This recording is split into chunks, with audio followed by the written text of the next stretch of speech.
No, please! Sir, we can talk about this! Wait, stop! Has this ever happened to you? Hi, I'm Captain Joseph, and believe me, there's nothing worse than having your podcast invaded by pirates who brought bat feces with them, and knowing you have to facilitate a show with them. That's why I come to David's Tangent Shack for all my podcast needs. David has been my exclusive source for long-winded rants about video games since I was knee-high to a sand mouse. If David can't compare it to Sonic the Hedgehog, it's not worth talking about. Right, David? Oh my goodness. You said it, pal! So, if you're looking to kill some time, or just like and subscribe, come to David's Tangent Shack in the Tradin Faves podcast for all your unneeded hot takes. David's Tangent Shack. It's Joseph-tastic. Nice. Welcome back to Tradin Faves. Oh my goodness. Like 20. That was amazing. Thank you. Oh my gosh. David's Tangent Jack is not liable for any death or dismemberment or injuries. You see, we usually have a lot more guests on the show. They just never make it to air because of these things. They don't survive. Oh, this was supposed to be an 8-person one. Yeah. Interesting. No, it's this was supposed to be maybe a 5-person one. Yeah. That's You true. know, it's a battle royale here. Somehow, There's only 2 seats available. Somehow, we always make it each time. They're just too good. Somebody had to claim it. Good job. I think you're cheating, but good job. I think there might be some nepotism involved or something. What? You mean there's corporate greed in our podcast? No, not greed. It's non-profit. Have I got the game for you? For now. I'm gonna need to try very hard to not do like visual things. I know. Because none of this is gonna make it into the. Yeah, you leaned in. You said, for now. No, I gotta lean into the mic. For now. Like that. I like That was that. even funnier with the visual. You twist your whole head Yeah. to get Snap to that your mic. neck. Just Yeah, for everyone listening at home, just for the sake of our own convenience, we have webcam set up so we can see who's talking and kind of so better we can facilitate visual stuff for ourselves. But none of that's going in. You're going to be looking at beautiful artwork. Hopefully. Hopefully. hopefully. It's just There could be a saboteur. just a crayon drawing. I can do that. I Okay. mean, And that's what I do for the extra episodes. oh my Yeah, goodness. anyways, this has gone on this is gonna be great. 4 people. Yup. We can't even rein our thoughts in coherently on a 2-people one, so Now there's 4 of us. We all got to share the brain You cell get here. double. Yeah, double the talking, but only 1 brain cell between all of us. so it's gonna be stretched even thinner than usual. That's why you need to Yeah, to so, purchase a Gadgetron brain cell. Oh, I got a great bargain for you. Hey there, Fuzzball. Yeah, that's a good one. If you drink the soda, you'll double your brain cell capacity. Because I rewatched the cutscenes, I just thought of the one where he like smashes the can against his head. Oh, that's 1 brain cell down. Oh. How many more to go? Oh, that was the only one? Alright. Oh my god. Well, to try and rein this in. Yeah.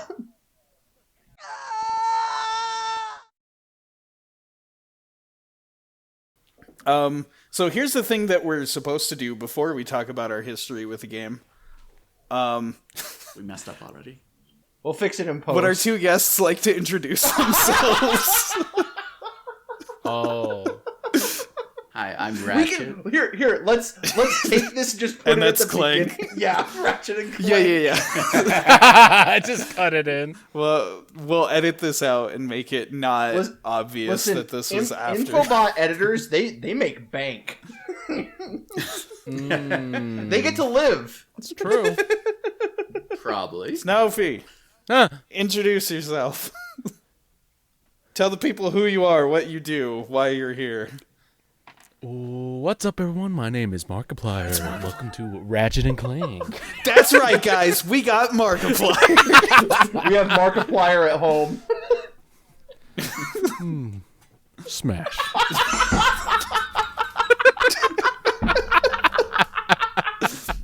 Good. That's Snowflake the pirate. Guano, introduce yourself. Hi, I'm Guano. I don't know. I mostly am with Snowflake. Snowflake the pirate on Twitch.tv. Yeah. And what, just like Snowflake the pirate on YouTube or whatever? Who dat? I don't know. That's you, I guess. Oh. He's like me, riding the other's coattails to success. Because why work? Essentially. Yeah. You're the David of his stream. Yes. Aw. Yes. I'm calling you David now. As far as videos and games are concerned, I'm just with Snowfy. I do other stuff, but we don't talk about it. Mm-hmm. So. He does all Guilty Gear fighting combos in one video at the same time. That's me. Yeah, simultaneously. It's a 30-second video. They're all overlaid on top of each other. Pretty that's- much. Yes. Just like all the tiny screens like going across. And it's so noisy.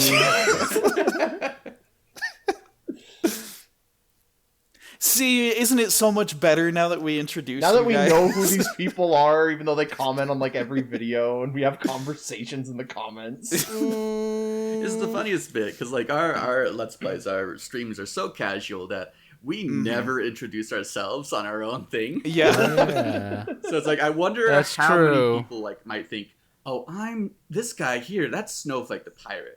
That other guy, I don't even know his name, but he's there too. I'm Guano. You just trade identities for one stream and just don't even address it. Mm-hmm. The people just come into the stream and hear two voices and they're like, here we go. This is it. Yeah. And it's Your inner monologue. mostly bots that come in and I have to ban them. You're doing good work, thank you. You're welcome. Love them bots. We're finally giving you your paycheck, we're here. Thanks for the 200 bits, bot 001003759. Yeah! This guy seems like a real person. I will add you on Discord. Thanks. All right. Back to our regularly scheduled program.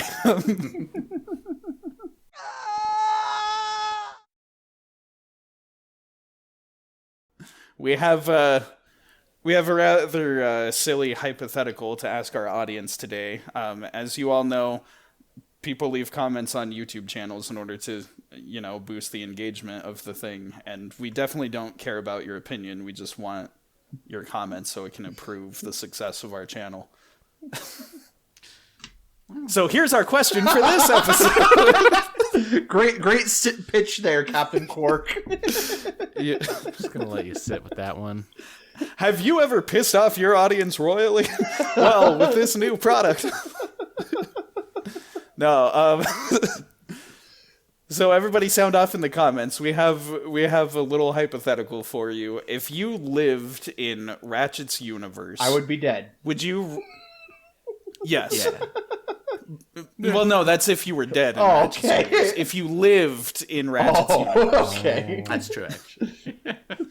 would you rather be a pro hoverboard racer, a skilled spacecraft pilot, or a director of infomercials starring Captain Quark? As for myself, I like space. I like spaceships.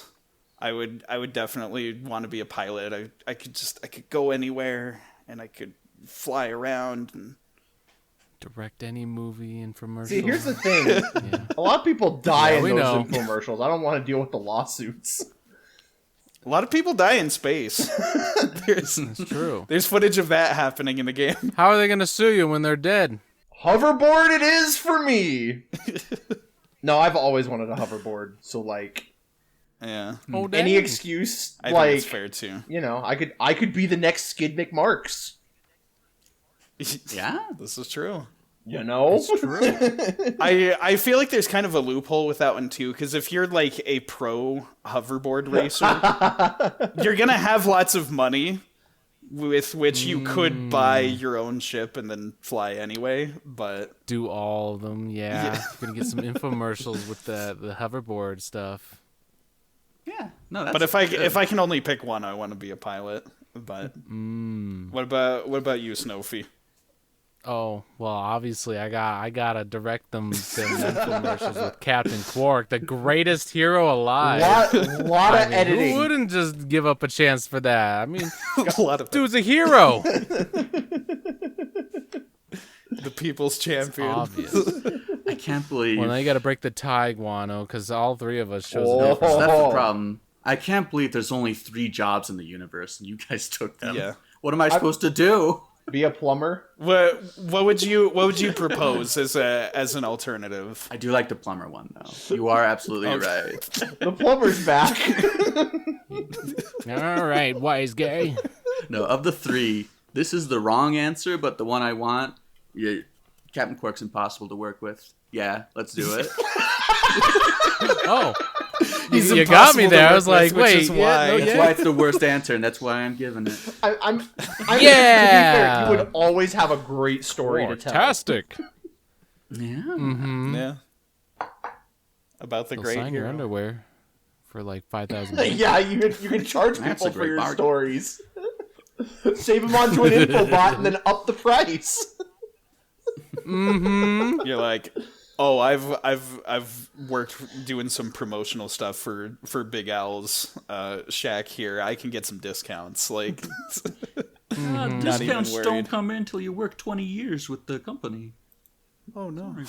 Maybe if you put some unobtainium on the side. Yeah, some raritanium. Raritarium, that's what it was Rare- called. Gosh, I just watched the cutscene for that, and I still...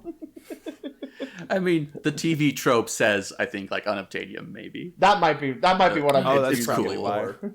Look, Yeah, it's it's fine with rare me. and it's valuable. Yeah. Yeah. Oh, you're right, it is raritanium. Now that I'm like, oh yeah, no, it's yeah. clicking. Mm-hmm. It definitely See, is. the thing is, I finished my house, so I don't have the excuse of saying I'm tired all the time for forgetting things. I'm too busy building a house. That was you. I Every just talked episode. for 15 minutes. I'm tired, guys. Let's call it. You know, 2,000 more guys, bolts and I'll stay another 4 minutes. if it were a Sonic Shoot. game, maybe, but. All right. So I don't in the midst of all this chaos, I don't know if I explained the show properly, but here on Tradin Faves, we play the video games just on our own time and then discuss our favorite parts here on the show. And we sort of work our way systematically through different aspects of the game. The first thing that we want to talk about is our history with the franchise, how we found the game, these sorts of things. I'll go first on that. So in my case, as a young lad, there's a kid in the neighborhood who had Ratchet deadlocked, and so he showed it to me, and I was just like, okay, this is interesting. It's like a shooty game, but it's got like cartoony characters, but it's like kind of edgy still, because that was like the point when platformers were trying to be more edgy. We love Halo Combat Evolved. We sure do. Thinking back to it, like comparing it to this first Ratchet game, it was definitely more emphasis on the gunplay and the and that, as opposed to like platforming. But I had never seen any other Ratchet game, and so I was just like, what is this? Why is this? But also it's kind of fun and it's co-op, so like I'll take it. And I always wanted to properly get into the series because it was one of those big, like, household platformer names that, you know, was on the mystical Sony consoles. And I was like, I want this, but, like, I gotta get all these Nintendo games, so I can't be getting Sony games. Like, we got, like, Kingdom Hearts, and that's it for our PS2. That was the reason we got the PS2. Like, that is true. Because I was like, I want to play Kingdom Hearts. I always wanted to get into the series, and, like, every time, like, since you two started, like, streaming the games, I got a chance to see more of them, and I was just like, man, I want to play some Ratchet games. These look good. And then I was like, oh, we have a show where we get to experience things for the first time and talk about our thoughts, and so I was like, now's the time. And quite graciously, the both of you, for Christmas, got me a PS3 and the Ratchet and Clank collection. And then it turned out that streaming from the PS3 wouldn't work. We'll get into that. So we had to play off, The PS3. We did it anyway. the other version of the game. We played it on our PS3. our legitimate PS2. When we found that streaming from the PS3 wouldn't work. Yeah. So that was easier. Yeah. Our legally distinct PS2 console. Oh, man. Yeah, my history's pretty much the same as yours, more or less. Because, like, I've always been adjacently aware that the Ratchet and Clank series existed.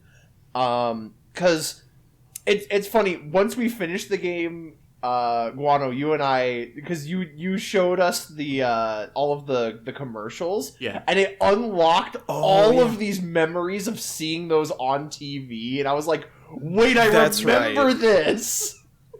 I do remember seeing those commercials as a kid. Specifically, it was the giant magnet one. Was like the one that I remembered the most distinctly. Where they're like, turn it off, turn it off, turn it off! And I was like, this is good comedy. But yeah, because I want to say Ratchet, it was Ratchet Deadlocked, right? Like, was the one that you said, Yeah. because I think we played it together. I think we did at one point, because, like, we borrowed it and we were playing it. Yeah, and... we never made it super far, and like... No. I don't know. I think my brain hadn't fully activated yet, and so I wasn't retaining anything. But, like, because I also... I feel the same. I think I knew that it wasn't the first game in the series, because they were talking about things that, like, a lot of just established stuff, and so I was like, man, I want to get into this franchise, but I want to do it from the beginning. Yeah. And so I just kind of avoided the series, but it was always, like, there in my peripheral of just, like, there's Ratchet. I'm gonna try the franchise eventually. Because it looks cool, and I love me some Scrimlow platformers, and so I wanna get into this. And then, you know, like you mentioned, once we started the podcast, it's kind of like, well, that might be something in our future. And then you're like, yeah, so the boys, they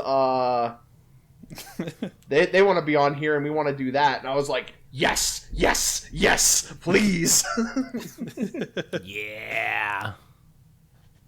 It's good. But yeah, so Made it happen. So finally with this, I've gotten to get into this game that has been in my peripheral, because there's a lot of overlap of stuff that I like with Ratchet, and so I was like, oh, cool, like this will be right up my alley. I don't know what to expect, but I'm sure I'm gonna like it. Nice. Mm-hmm.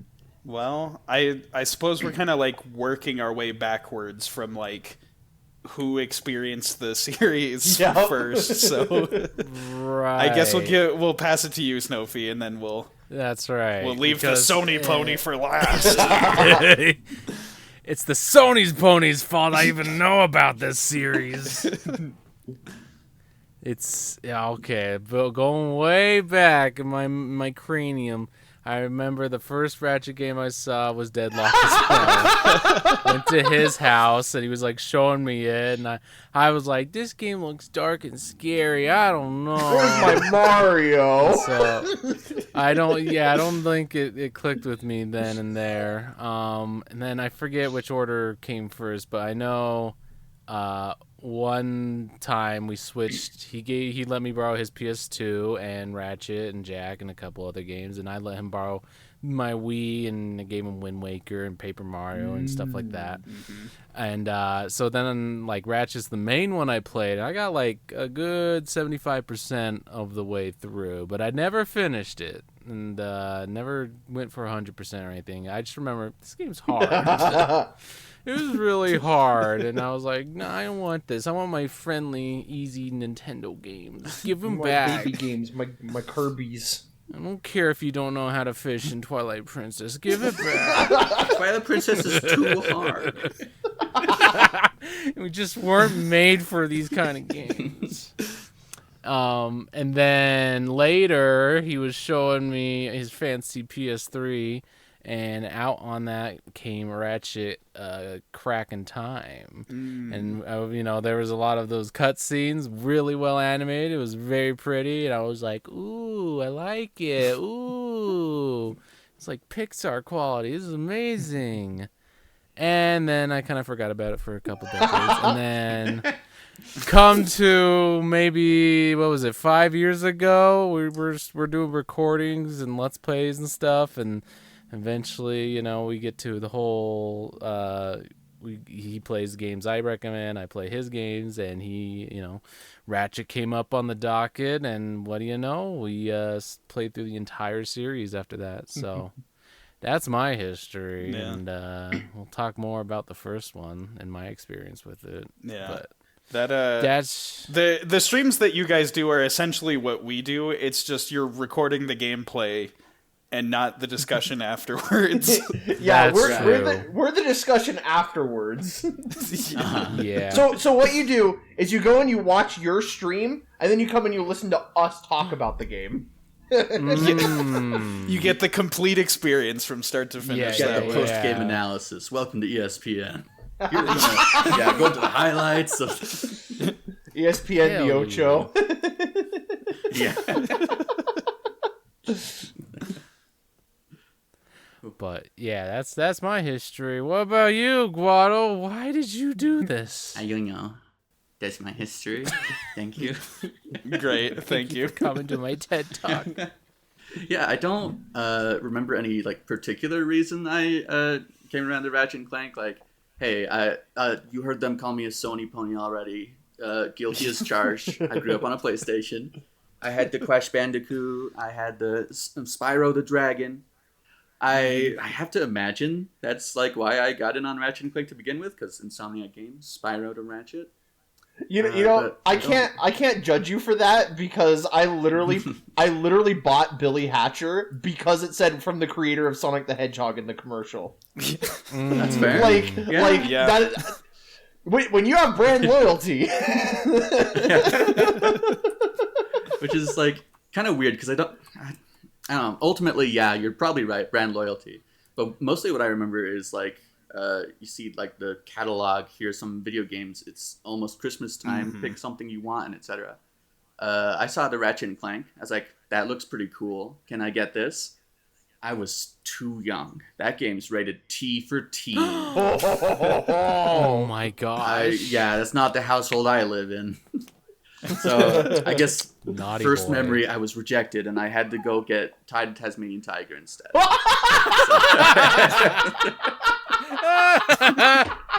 And then eventually I came around on Ratchet. I don't remember if I played Jack first or if that even influenced it. Those two series are closely tied, but not like the first ones. Closely tied. Yeah, that's all I really remember. I came around to Ratchet. It's like, hey, this game's cool. This game's hard, but that's cool. I was cool with it, I guess. I came around to share it with Snowfy and then you guys, and now with the whole world. Yeah. Yay! Well, The whole probably we're gonna get world. all 50 All 2 viewers. And like 4 of those views are gonna be me. Going back to the video. I'll be like, what, Well, I'm glad what was I can share it with talking you 4 about times. when I talked on this podcast? I don't remember. Let me refresh Yeah. my memory. I will say I think it's entirely plausible to just like get a game because like you have the console and like you said you see it in the catalogs or whatever. For today's kids that's more like, you know, seeing trailers on YouTube or whatever, but it's back then we didn't get that. No. Yeah. We had books. I We had to guess. look at still images and decide whether or not we wanted to play the you know, game. you know based the on images that. on the back of the cover? That's what you saw. You're like, do I want this game? Yeah, like I got Croc because the game store guy said that's good, and now I have to pretend that was a core part of my personality. Is that I wanted Croc. But that was the... What was it? There was like a Blockbusters where we wanted to rent Mario Kart, and they didn't have it. And the person at the counter was like, oh, there's this Diddy Kong Racing. Like, in my opinion, it's better than Mario Kart. And I was like, nothing could be better than Mario Kart. That guy was out of his time. Cut to now where Diddy Kong Racing is my personality. Yeah. Wow. Core You parts gotta- of my existence. You gotta take those recommendations sometimes. We'll cover the presentation aspects of the show now. This is where we discuss things like the visuals, the graphics, the art style, the music, the sound design, all of that. In this case, I think we'll just set up like a specific order for us all to go in. Let's have David make his comments first, then we'll do Snowfy, then me, then Guano. Okay, I'm up first. No pressure. All right. This order makes Road sense low to me. initiative. This is the dice rolls. You're gonna find, because that's the funny thing too, is I knew, okay, there's gonna be 4 of us, so I'm gonna cull my notes to make them a lot shorter, so this isn't a 30-hour episode. But yeah, starting with the visuals, aside from our first session of this game, the game looks good. So for those not in the know, our first session, I might still have the picture saved to my phone. That you took the picture of your setup, and it was the most like scuffed, bootleg looking. Like, I think you had your webcam balanced on top of like an empty box, and then just pointed at your TV. So I had this little like the small like fold up wooden desk. Yep. And then I set a empty cardboard box on that, and then I put the webcam on top of the box, and so it was high enough that it could point at the TV. It was like pure like 2008 like webcam. Oh stuff. yeah. Well, and then like the audio was coming in through your microphone. My microphone. Yeah. And of course, Discord trying to suppress the audio coming in through It my was microphone. hysterical that we couldn't look at subtitles for the first like 3 cutscenes until we could turn it on, and I was like, "This is the Ratchet experience I wanted." I'm so glad that I am here for this. But like, genuinely, the game still looks good. Like I was really surprised by it. I was like, "Wow, this looks good." Like, there's a little bit of that early PS2 kind of jankiness, but like it's mostly Ratchet's eyes. are like the one thing, because they really let him emote, and so he gets some like Some odd looking faces. Yeah, those Gmod animations, but they turn everything up. The fact Yeah, that the you can- Gmod. I was gonna say like the Awooga emote. Yeah. Right. But like, one of the things that most impressed me is how expressive the game is. Like, genuine, and it's so funny because I don't think I knew that until we started playing and you told us about you know, the Insomniac starting with Spyro and then going to Ratchet. And like, now that you've said that, I can kind of like link the two and see like, oh, that makes perfect sense that like this is the lineage of this character. Mm-hmm. Yeah. As we like to say, Ratchet is just Spyro with hands. Yes!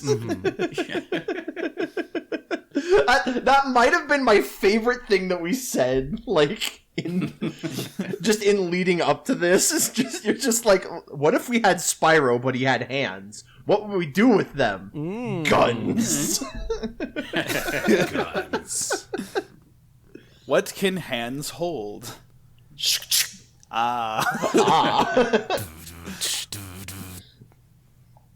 right. Let's pass the buck to Snowfy now. Oh, yeah. When I played it, I played the PS3 version, the HD. The one that we started with. Yeah. So you didn't get to see the glorious that is all of the PS3 version. Like, you may have saw like the shopkeeper, he's either really wide or really thin. You can't decide. Yeah. There's a lot of holes in everybody. You just can see right through them, and you're just like, what? I just remember the lingering oxygen bar. Yep. If you go underwater, it's there, just like, it's there forever, just slightly out of frame. It's just there forever. Mostly, you'll always know he's breathing. Yeah. Thank goodness. Yeah, it's very jank. So when what was the line of dialogue? Like, maybe the extra oxygen will get to your brain. This sounds right. I rewatched my playthrough as a refresher, so I was like watching it. I'm like, yeah, this is a really bad version, unfortunately. So that was my experience. But you know, like you said, it's still got that PS2 charm that I love. I'm nostalgic for. You know, maybe not the best polygonal stuff, but like what it does there, it looks great. You know. Very cartoonish look. Everything looks and feels really good. Each planet's got a distinct style to it that I really like. And that's just like the graphic side. You get to the like the noise or the sound effects and the music. I'm sure we'll talk more about that soon. But you know, it's like it all comes together and gives each planet it's a unique feel. You know. And yeah, it's just like really enjoyable. Like I could easily go back to this even on an old PS2 on a CRT screen and enjoy it. So might even look better on a CRT. Probably. Point a webcam on it. Get there you go. Real... That's how you get the views.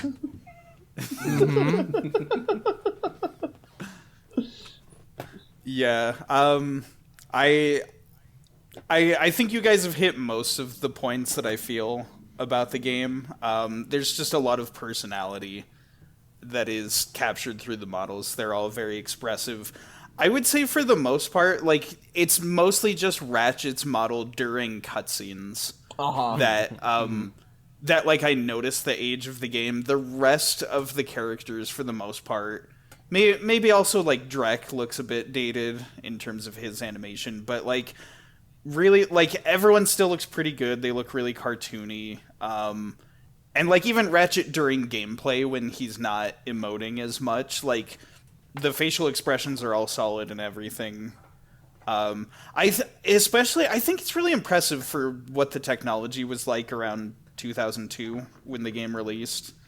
Because I'm remembering, like, okay, what were the other, like, big platformers that were around that time? There's stuff like, you know, I have to bring it up, but like Sonic Adventure 2, there's a game that was like on a budget with like really rough motion capture. Like, I think in gameplay it looks really good, but like you can see like during cutscenes it's like, oh, that's not that great. Whereas you go to something like Ratchet and it's like, oh wow, this is like not much later, but you can tell it's put together by a really experienced team. Everything that Insomniac had to work with before on Spyro and everything, you're like, this is a team that's like learned, and they're like getting better, and now they're making Spider-Man.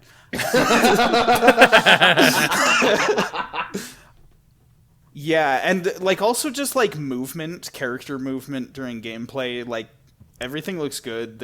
I've got no like real complaints with the look of the game. And there's nice like effects on all the weapons, the explosions and the different blasts and stuff. Like for the time that the game came out, like everything looks really good. Yeah, I have nothing to add. It looks good. It's kind of the Wind Waker effect, you know. It's that period of time where things don't age and like start looking bad. They don't get moldy in that same way. Yeah. Like, yeah, the upscaling and everything is nice on the PS3, I guess, but really, just on the PS3, it looks perfectly fine. Also, Ratchet looks silly. I just agree on all your points. You hit the nail on the head. We'll have to maybe shuffle the order so some of us can make more points. Well, how about you go first next on the next category, and then I'll go last. Yeah, and then whoever's last can just be like, I agree, and then we move on. I agree with that. Moving on. Like, here's how I can shuffle it up, because in this presentation section, I did copy down your format. We are supposed to talk about the music and the sound here in presentation. There's not another section dedicated to it. So I will say, the music in this game, it's okay. It's fine. No, music tastes are always changing, so I can't like say this definitively now and forever. But at least at one point, I would say this is my favorite video game soundtrack. It's got a lot of bangers and like a lot of variety to go with those bangers. It's I can't remember the term for it. Yeah, I'm not gonna remember. But it's like a genre that you don't hear a lot of in video games either. It's older platformer style. Future. It's hip hoppy future. I think that's what they call it. Breakbeat. Hip hop Breakbeat is what I was saying. Breakbeat. Oh, okay. Breakbeat. Yeah, it's this is gonna be funny when we get to my segment, because I'm like, yeah. I wrote down a very specific. If I guess I'll jump in and just throw this here, because I said it was like dramatic, intense orchestra, but with like fast paced D&B. Yeah. like mixed together. and then some like spacey synth like thrown in there. Yeah. Yeah. That was how I described it. It's the small tragedy of the Ratchet series. It's like as it goes on, it loses some of this original flavor that it had, and the music's one of those things that like goes with it. So these original soundtracks, I love them. They're very good. Oh man. Do we trade the faves yet? Do we ask what his No, favorite song No, that's is? it. All right. Well, Jumping the gun. We're just talking generally here, but sorry, you said jumping the gun, and my brain just went the new Gadgetech gun jumper. This allows you to jump the gun with ease. Are you tired of getting shot? Why don't you jump? Why don't you just jump the gun? It's a gun that just has a spring that pushes, like, goes down and then just launches you up. It's just a rocket jump from Halo. Yeah. It always comes back to Halo. It's always Halo. Yeah, in terms of the soundtrack, I know I'd heard soundtracks from later games, and they're very different than this. I'd find tracks here and there that I'm like, oh, I really like this. But I definitely never heard anything like this going back to this first game. It's that weird, like, whimsical orchestra, but then, like, going to the hip-hop, and sometimes it's just, like, two different songs, so you're like, oh, in this part of the level, it's the orchestra music, and then you go to this part of the level, and it's the hip-hop. But then, like, sometimes they mix them into the same track in these really, like, different ways. And I was thinking, like, there had to be, like, multiple composers for this game, right? And it's the one guy, and it's... Thank you, David Bergeau. Yeah. The blending of two, like, really different styles in a way that honestly is like Ratchet and Clank. There's two different characters with very different styles, and it's blending the two. I wonder if that was intentional because of that. Because, I have to wonder. That's cute. It's very fitting for the franchise. I like that. It's so interesting how the game can do, like, silly, cartoony orchestra music, but then, like, the kind of cool, like, hip-hop stuff that sort of, like, you know, skateboarders being cool and whatever kind of vibe. But then it, like, blends them really well. It's not, like, a jarring shift between the two. That's true. No, I agree. I agree. No, I agree. Nothing else to say. I was like, I want to say my favorite, but I can't. I'm like, gotta hold on. Yeah, We'll go over that. We'll go over that. You gotta keep the audience wanting more. You can't give them the favorites yet. You gotta keep them watching. Oh, dang it. Okay. Well, I definitely don't like. I agree. Yeah, it was interesting for me because, like, well, so for the first bit of the game, I couldn't even hear the music. Right. Because of our sorry. No, it's okay. It's okay. So, like, I didn't associate any core memories with the track, and so when I was listening to, like, the first, like, half of the soundtrack, I kind of was just like, okay, you know, like, this is the soundtrack. I feel like the second half of the soundtrack, though, they just went banger after banger. And I was like, oh, these are good. Like, these are funky and fun. I like this. But a sound aspect that nobody brought up until it came to me was the voice acting in this game. That is an aspect of the sound. It is, yeah. And for me, like, I thought it was decent. Like, the lines are all delivered well enough. Ratchet was interesting because, again, I'd seen in my peripheral, and, like, I'd heard Clank's voice, like, in other things before, so I kind of knew what to expect from him. And, you know, like, I'd heard James Arnold Taylor, and it's like, oh yeah, no, he's not the original Ratchet. And so, like, I was like, okay, gearing up, like, who is this character? Surfer Bro was not what I was expecting. And I was so, like, just left hooked, like, what? Polka-tar. That was the line. I think that was the one that got me. That was like, yeah, no, I love this. I love Surfer Bro Ratchet. It's just in this one game. Really? Yeah. That makes this extra special because it was so. And this is, I guess a little bit ahead, but, like, so much of this game I wasn't sure what to expect because, like, you know, I was like, okay, what got the foot in the door to make this series have a sequel? And, you know, and so it was so interesting seeing all the choices that they made. And so, like, Ratchet just being a surfer bro was like, I was like, this is weird, but I don't hate it. Yeah. Right. I will say, not to constantly do this with, like, every category of the game, but, like, it's very Spyro-y in that, like, we have our first voice actor for the first game, and then we go to the second game and get our legacy actor or whatever. Like, we get our recognized actor later on. In the case of Spyro, it's Tom Kenny. But and then with Ratchet, we got James Arnold Taylor. But they're like, no, it's Surfer Bro Ratchet. Surfer Bro. I agree. I can tell why, like, a lot, like, at least the other actors, you know, like Clank and Quark, like, it makes sense that they're, you know, mainstays for the series because they give the characters such distinct personality. Oh, yeah.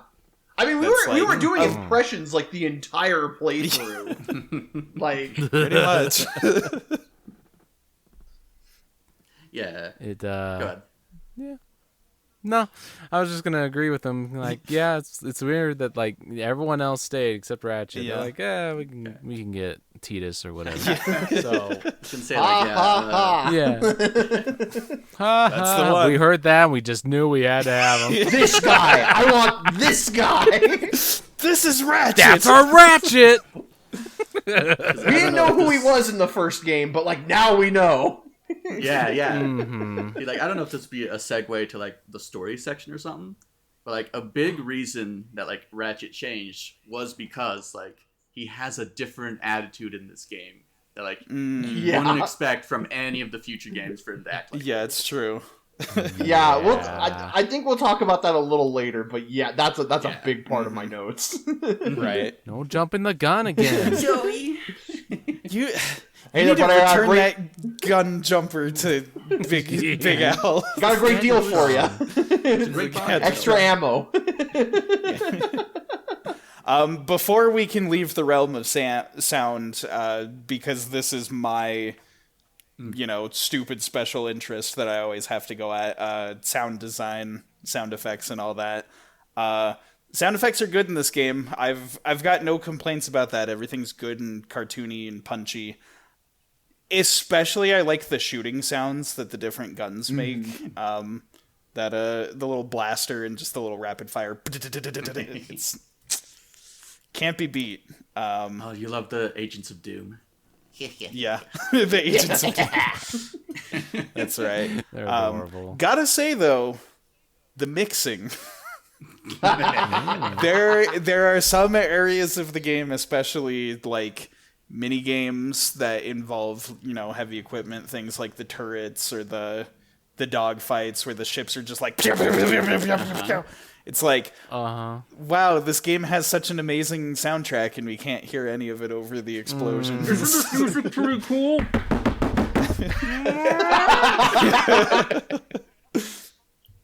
Yeah. So, unfortunately, the game's got Sonic Adventure 2 beat on cutscene animation, but not doing much better in terms of sound mixing. Oh man. But anyway, y'all can comment on the sound mixing if you want, but this is Agreed. what I gotta do. The collecting bolts is not something I noticed. yeah, collecting bolts is delightful. They have a perfect like ding, Yeah. but it's Yes. a little loud and a little grating after a bit. That's all. I love it though. Is it now like going into the other games and stuff? Do they keep that sound effect for like picking up bolts? Maybe not Or- like literally the same sound, but I want to say the Okay. vibes are there. Yeah. Something the jangly comparable. keys sound effect. Yeah, that stays. That's a Ratchet thing. Okay, that is important to me because there's a lot of these like older games that have very iconic like item pickup sounds. That's just like, I need these to always be here. It's like the identity of the game. Well, even like, because you know what was funny for me was like all of the menu sound effects of like when like the screens of like the infobot opens up or something like that, like sound effect. I was like, that's a good sound. That's a really good It is. sound. It's perfectly cartoony and like sci-fi, which Yeah. is what they're going for. Oh yeah. And like all the weapons, they all sound great. Like they're how they're supposed to sound, and they work. And You got like the every taunter time. with its shout out to the it's taunter. Hanna-Barbera sound effects. And it's like, yeah, every time you pull out a weapon, they do actually have like, I don't know, this unfolding effect when you select them, and it has its unique Yeah. like, sound as well. It's like, it's very nice. So you could beat Ratchet blindfolded. Summoning It'd be a salt. miserable time with all the bottomless pits, but you could. The lack of checkpoints. Oh yeah. Yep. Well, let's bring it on down to gameplay. I guess we'll continue this sort of forward and back fashion that we've created on the fly here. We'll go David, Snowfy, me, Yeah, Guano again.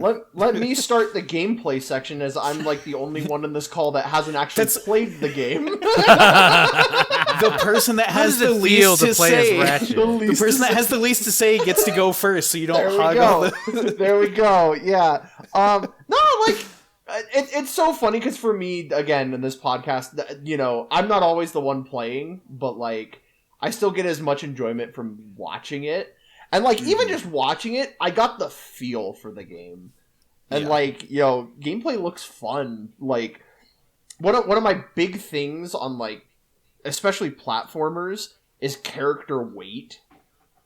Like, he has so many like there's so many characters in platformers like, oh, he's really floaty and light, or like, oh, he drops like a rock and you can't get anywhere. Like, no, Ratchet has a great weight to him. He gets a good double jump. Clank is absolutely a necessity. What else do I have in my notes? Just like the guns and the gadgets. Like, there's so many, and each one just feels special and fun in its own way. And then I'm trying to like it's interesting coming from like a watching perspective, because like things like mini games and stuff, I thought the mini games were really interesting because they didn't feel like they overstayed their welcome. Yeah. They'd show up and they were just the right length. And then I was gonna say my very minor complaint, which I mean you told us up front that like, oh yeah, this is how the game is that every person in this universe just shakes you down for every last bolt you have. Like genuinely, that like I was like, dang man, like you're charging me for this. It reminded me of the Kalos region in Pokemon. Just how like everyone's like, hey, you gonna give me a tip? That's right. That's right. They always ask for tips. That's I've heard the tales that speedruns just like full stop get completely thrown off pace because they don't have enough bolts to pay for things. That was like my only complaint, like, because again I didn't really feel the weight of like the checkpoints because I wasn't the one playing, right? But I know that's a complaint that people have, but I like just watching it I was like, this is a cool game. I'd be down to play this. Yeah. Maybe I'll send it to you sometime. On his nice PS2. Yeah. You got a PS3. I have you a can play the PS3. HD collection. It's funny. shoot. It's funny because my wife Legally, he can do it. My wife actually was playing through the Spyro trilogy while we were playing this. Oh, so you got more of a side-by-side. Yeah, so it was really interesting. I didn't watch too much of the Spyro, but like I'd peek over her shoulder and I'd be like, "Oh yeah!" Like I can see the Ratchet DNA right there.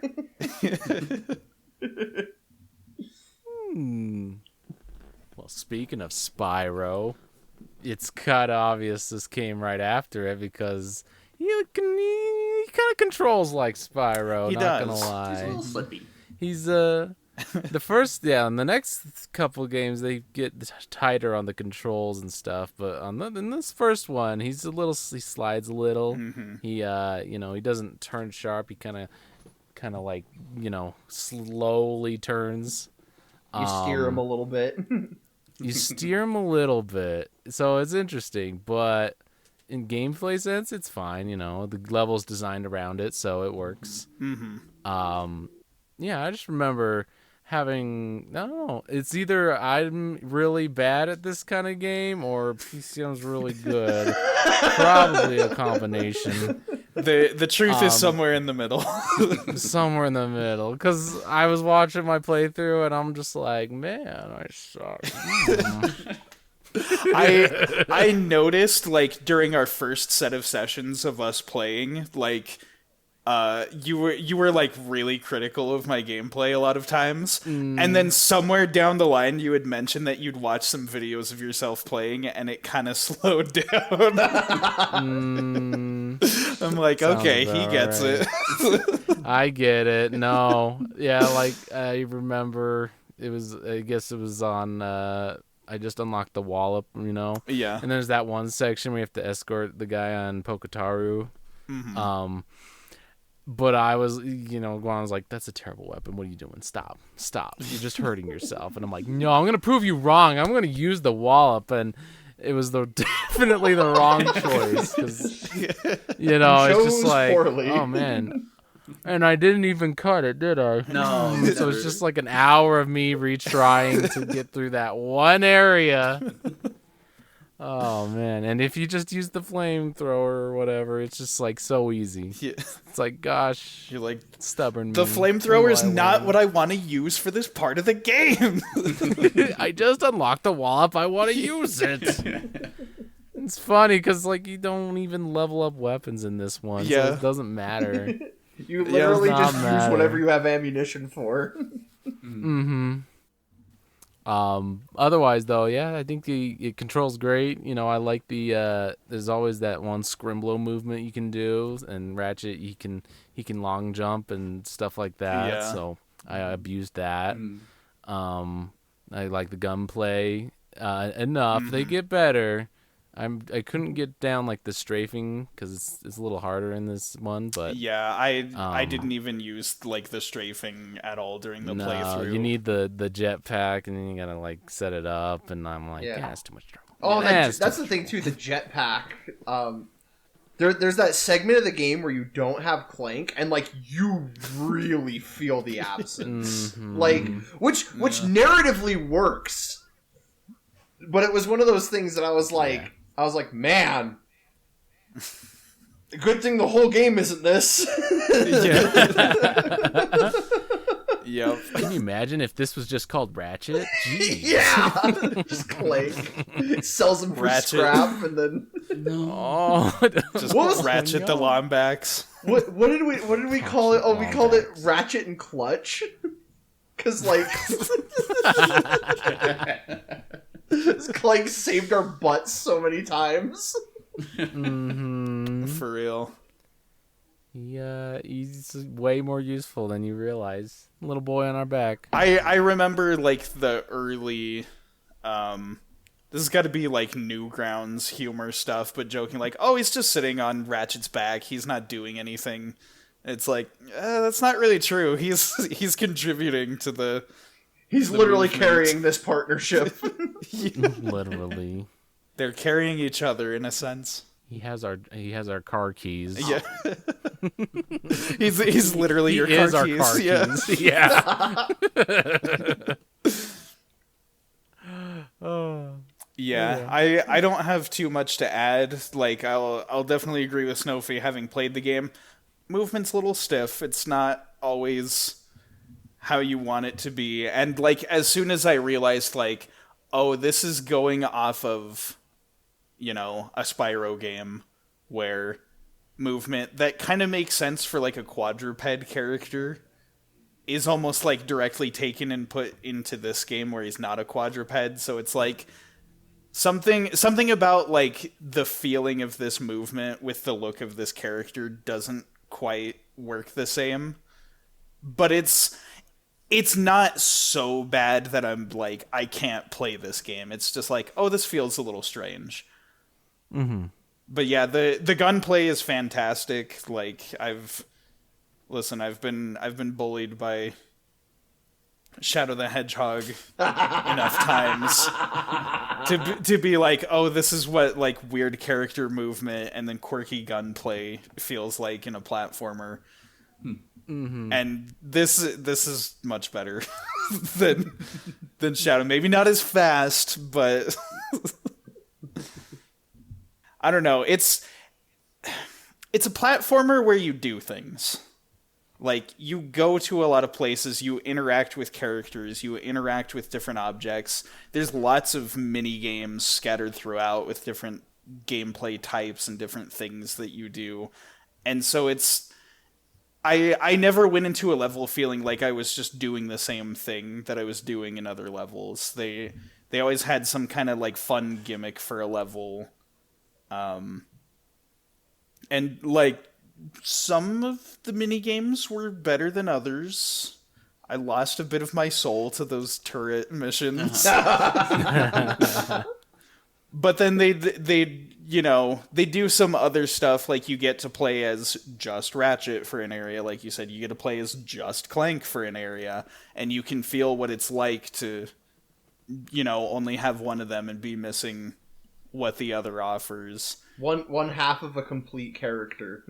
Yeah, they have like the dog fights and the hoverboard races, and it's good variety.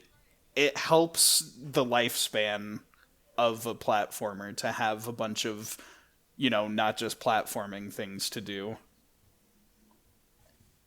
Yeah, I agree with that. Do you have anything else to add? I do actually. I'm glad to hear that you guys like the shoot and then the platforming combination, because this first Ratchet and Clank game kind of is like in the shadow of the future games that come along as far as shooting platforming hybrid comes along, because like definitely Snowfy was just talking about like kind of like where's my strafe, why can't I aim toward the camera basically. I will say I do remember Deadlocked and the way that the guns worked in that game, and I'm like, no, that was just like a twin stick shooter. It's just straight up a lot better than than this. But it's for a first attempt, it's very passable. To make a comparison, because I compare everything to Sonic, like it kind of does like what Sonic 1 did for the franchise, in my opinion. Like how like it laid the groundwork. It got the idea there, and not everything stayed, but like the important things did. Definitely. Just because like shooting wise, for sure the series like goes on to improve from there. There are a lot of things this first game does that the future ones don't do as much, which is why I don't know, Tradin Faves wise, I think, like, slightly controversial opinion, this one might be my favorite in the series. It's like dated and weird, but I love it for that. Perhaps because Sony Pony, I didn't grow up on like Zelda games perchance, or exactly I mean. So like the concept of like, oh, I have to get this item from this area and like return to this other area where I can apply it and like get the collectibles I couldn't get before. I guess that's more Metroidvania style. That's most strong in this first game. It doesn't pop up so much in the other ones. That's fair. And I really enjoy it. One thing we forgot to mention is how circular the planets are. Like, you get through a planet, and like by the time you finish your goal, you're like, oh, there's the entrance. I just made a circle, and I can go in a bit of a quickly get out. It's like really good game design. It's kind of a way to have that sort of Metroidvania thing of like you get the item you need and then you got to go somewhere else, but still keeping it feeling like a linear platformer because you're going around the loop and then coming back to your destination to move to the next area. That's I agree. It's good stuff. I think they carried that from Spyro. Like at least the third game, they were pretty circular. Oh, that's right. So that is the Spyro thing. It does feel really good, though. Absolutely. Living in Spyro's shadow, more like it. Oh, no. Well, you know what? They ripped off the exploding boxes from Crash Bandicoot. Yeah. Instead of true. from Spyro. There's so many boxes in this game, you would think. Look, I love my, like, orange, fuzzy platformer guys. They love to break boxes, and I love to do it with them. So Bubsy's Like, next, right? Yeah, very coincidental. Oh, that's true. He breaks boxes. Careful what you ask for. What could possibly go wrong? Another finger curls on the monkey's paw. This may be more of like an aesthetic thing than a gameplay thing, but I remembered this as well. I like the fact that there's not really visible loading screens in the game. The only times that you experience any loading screens are like the shots of like the ship flying to the next planet. And it's done in such a way that's like a very quick thing to just like model of the planet, model of the ship, star skybox, and you can just have them get from point A to point B, and you'd never see any sort of like indicator that it's loading. Yeah. I always like those things like here's your Metroid segue. Things like Metroid Prime, how you just take an elevator and there's an animation of like Samus going on an elevator, and that loads the next area, so it still looks seamless. Play Jack and Daxter. That game is known for having like no loading screens whatsoever, which is That's true. It didn't. You're right. Mm-hmm. Oh my Dang. goodness. It's the power of the PS2, baby. Ooh. I guess, yeah, that's the only thing I want to say is like Ratchet and Clank, they work together in gameplay, which is cool. You upgrade Clank and like their move set is seamlessly intertwined. Like it would be cute if you made a mode where like, okay, one person plays Ratchet, one person plays Clank, and like, you have to push the buttons together to even attempt That a would long be jump. cute. Like only the buttons, like the only buttons that work on your controller are the ones that input for your character. But it still reads the inputs as one controller. That's a good idea. I mean, I bring that up just to say how hard and difficult that would be, because they're seamlessly intertwined as a unit. Right. Which, coming from Jack and Daxter, is where I just wanted to say, Daxter doesn't do anything. So. They did that in one of the Star Fox. In Star Fox Zero, because that one had like the gamepad thing and the two screens. Oh yeah. But they had a mode where only one person is controlling the ship on the TV and one person is using the gamepad to shoot.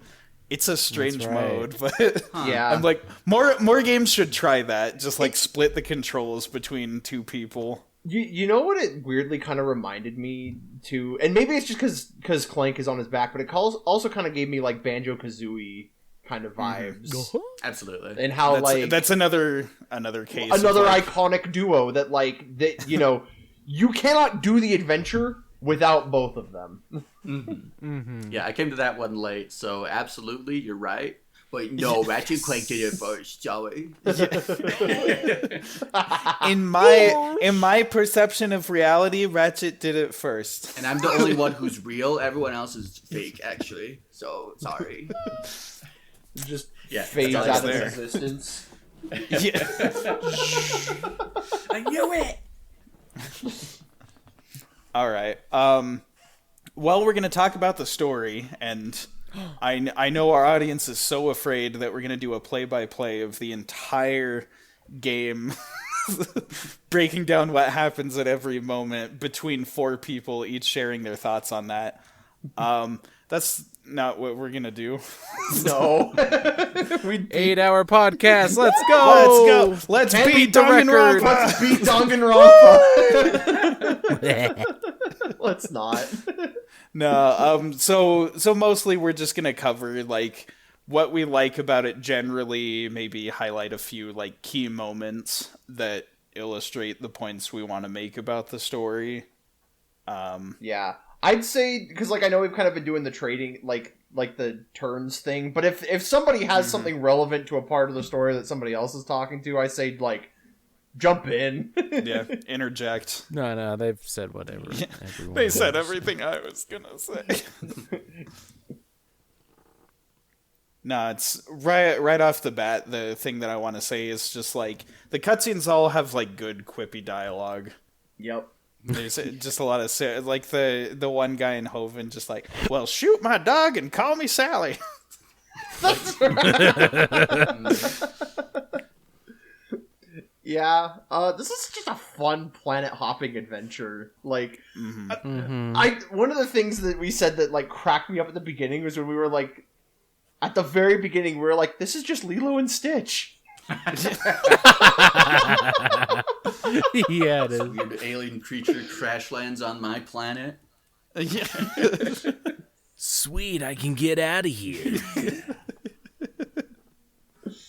Can't believe it was actually a Little Mermaid the whole time, though. I've always been wanting to leave this planet. Oh No. He wants to get back into the sea, though. He wants to go to Pokataru. He does. That's right. Up where they walk, up where they run, up where they hoverboard all day in the sun. That could have been your intro. Listen, I paid him quite a few bolts for that advertisement. That's true. Gotta get that moolah. Yeah. The number of times that we have said Ratchet and Clank isn't actually Ratchet and Clank, it's just name of other franchise. Like Lilo and Stitch with hands. Sorry. yeah. With hands. Yeah. Oh man. I think one of the things that stood out the most to me in this story was the second act argument between our two protagonists, because that I was not ready for that. Like it's kind of you mentioned it earlier about how Ratchet is not like this in any other game. They changed But, his like, voice actor from this one because he's yeah. so different. Yeah. Yeah, like he's kind of a jerk. But He like, is. like a likable jerk, but like I was so caught off guard because like, and it's funny because I went back and I rewatched the cutscene and I'm like, okay, like I see why he blames Clank for what happened, for dragging him into the trap, but also like that wasn't Clank's fault. But like Ratchet is so like spiteful to Clank, and I was like, this dude will not let go of a grudge. And I was so just like in awe because like at first it happened. I'm like, oh, okay, you know, second act, we need some drama to spice up the plot and put some tension. And then it just kept going. And I was like, oh my goodness, are they ever going to be friends? Do I have to wait to the next game? But then they did. They made up. And it is kind of funny that, like, despite, you know, like, all of that, the thing that brings him back is still kind of his own, like, self-interests. And, like, still having his own motive to look out for himself that makes him... Right. like rekindle with Clank. What's even funnier, I feel like it felt longer because of like scheduling, so that we could sit down and play. Because there were weeks where we just couldn't get together, and so like it just felt like I was like, man, these two have just been hating each other for so long. And like I say these two, like Clank is. I'm surprised how much I liked him, but like he's such a sweet boy. And he genuinely is just like, oh, whatever. And then, like, it goes on for so long, he starts throwing it back at Ratchet. And it's just like... Yeah. and it's so funny that, like, one of the things that, like, normally in a game I wouldn't care about made the biggest impact on me was just them fighting for, like, the whole game. It was just really funny. And I'm, like, you know, they eventually made up, and I was like, okay, good. I'm glad they made up because now I could just enjoy this game for what it is. But, like... Right. I don't know, the fact that was so much of the game was hilarious. Absolutely. It's another thing where the future games are so different from, like, the older games, where, in my opinion, again, Ratchet and Clank 1 lover here, I guess, they feel a little milquetoast in the future games. Like, they kind of lose that personality, which really drives the narrative forward in this one. And it's fascinating, too, because, like... Again, I'm gonna bring it up a bunch, but, like, this was, you know, the first game. So this is what got their foot in the door. It was like, hey, our game is worth playing. And it's like, dang, this is our protagonist? I am told that, like, the movie is an adaptation of this first story with a very sanitized Ratchet, who is like more of. We should have watched the other thing? recording this. Oh shoot! We should. What was I gonna say? Because I rewatched all the cutscenes, and like Ratchet is just kind of mean to everyone. like he just meets people and he just like starts insulting them, and I'm like, what the heck, dude? He had some angst in him. Yeah, I've got to say the big thing, like not just like Ratchet kind of having a little spice to his personality in this game, but like Ratchet and Clank as characters defied so many of my expectations for like what a like platformer duo's personalities would be. Because there's so much that like you just look at them and you immediately think of stereotypes that don't actually end up being the case. Like, you'd think, like, oh, like, Clank is the robot, so he's probably, like, the brains, and Ratchet's the brawn, but he's, like, not as smart. Whereas, like, you go through the whole game and see Ratchet displaying street smarts. Yup. Whereas Clank is, like, recently born, so he's very naive about the way that the world works. He is a baby. And again, you'd think like, oh, the main guy we're playing as Ratchet, he's like he's got to be the hero, the goody two shoes, right? It's like, no, he's kind of the mean one, and the robot who you'd think would be cold and emotionless and analytical, he's the sweetheart. He's the one with the most heart. It's there is so much of the game that was like I came in expecting tropes. And the writing just defied a lot of those tropes and was like, no, we're just kind of doing what we want, and like we're here to be silly and have fun. And I really like writing like that. There were so many instances of just like, I wish I could see that writer's room. Like what was going on there, because there's so much like that's just funny, and like you can see them just like, hey, here's how we set up the joke. Like the one where like it's the TV like interview after the race, and like and Ratchet, you know, starts flubbing his ticket to stardom, and then Clank just comes in and just starts throwing out all these zingers, and I'm like, what the heck, this is so good. I guess speaking of what you weren't expecting, how did you guys feel about Cappn Quark? Captain Quark was My hero. an interesting one to me because of what I have seen him become in the later installments of the series. A great hero. Someone everybody loves. He was always the greatest hero. He's always been. It's having him start off as a villain, and for most of the game, the villain that's driving the plot, like even more so than Drek. You know, because Drek is using him. I didn't put a spoiler warning here, but it's an old game. Oops. Skip to. Now you know. Now We didn't you say know. we'd be anything goes with this story discussion. Yeah. Well, I'm in the same boat as you, because, like, again, our introduction was that little bit of deadlock. There he is.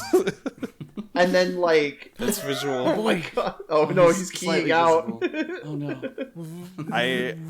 I took a screenshot, but I was like, wait, I can't use the screenshot because you're in it. I allow it if you want to use it. If you want to cover your face, It's the covered. green With screen. Entire Quark. He's trying so hard. Come on, the Sorry. hero we need. Sorry, no visual distractions. Go on.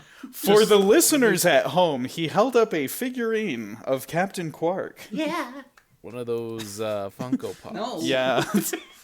Oh my It's god. not a Funko Pop. It had big He dot has eyes. the beady Yeah, black design. eyes. You're right, but it's not a Funko Pop. It looks Funko-ish. No, it's very much not. I can tell. Thank you. All right, I guess I've got your number. Doesn't have the square head. Yeah, that was the big giveaway. Yeah, for me, Can't fit his massive chin in that. because like I knew kind of he was kind of the butt of most of the jokes, like in later entries, and like he kind of was like didn't exist, but this was the first game, so I was like, okay, so he actually has some credibility going into the beginning of this game. And then like one of the first cutscenes, you know, we see him, and I'm like, oh, wait, he's the villain? Yeah. Wait a minute. How do we become friends with this guy? I don't think we ever get an answer to that. I don't think we ever do. Spoilers, we don't. We don't. Though Steve is pretty cool. Steve Mc... Steve. Yeah. Steve Quark. Steve. Oh my God. No, I liked him. Even if he's a little menace in this, Oh, he does get his redemption arc he's- later. So He's a fun character type too, of like, you know, the hero who is solely in it for the fame and fortune. Yeah. mhm. You know, like, that's always a fun archetype to play with, because, you know, then you get the real hero and you see, oh, this is what a hero's actually made of. It's a great juxtaposition. Uh-huh. So, you know, it's a trope I'm fond of. Yeah.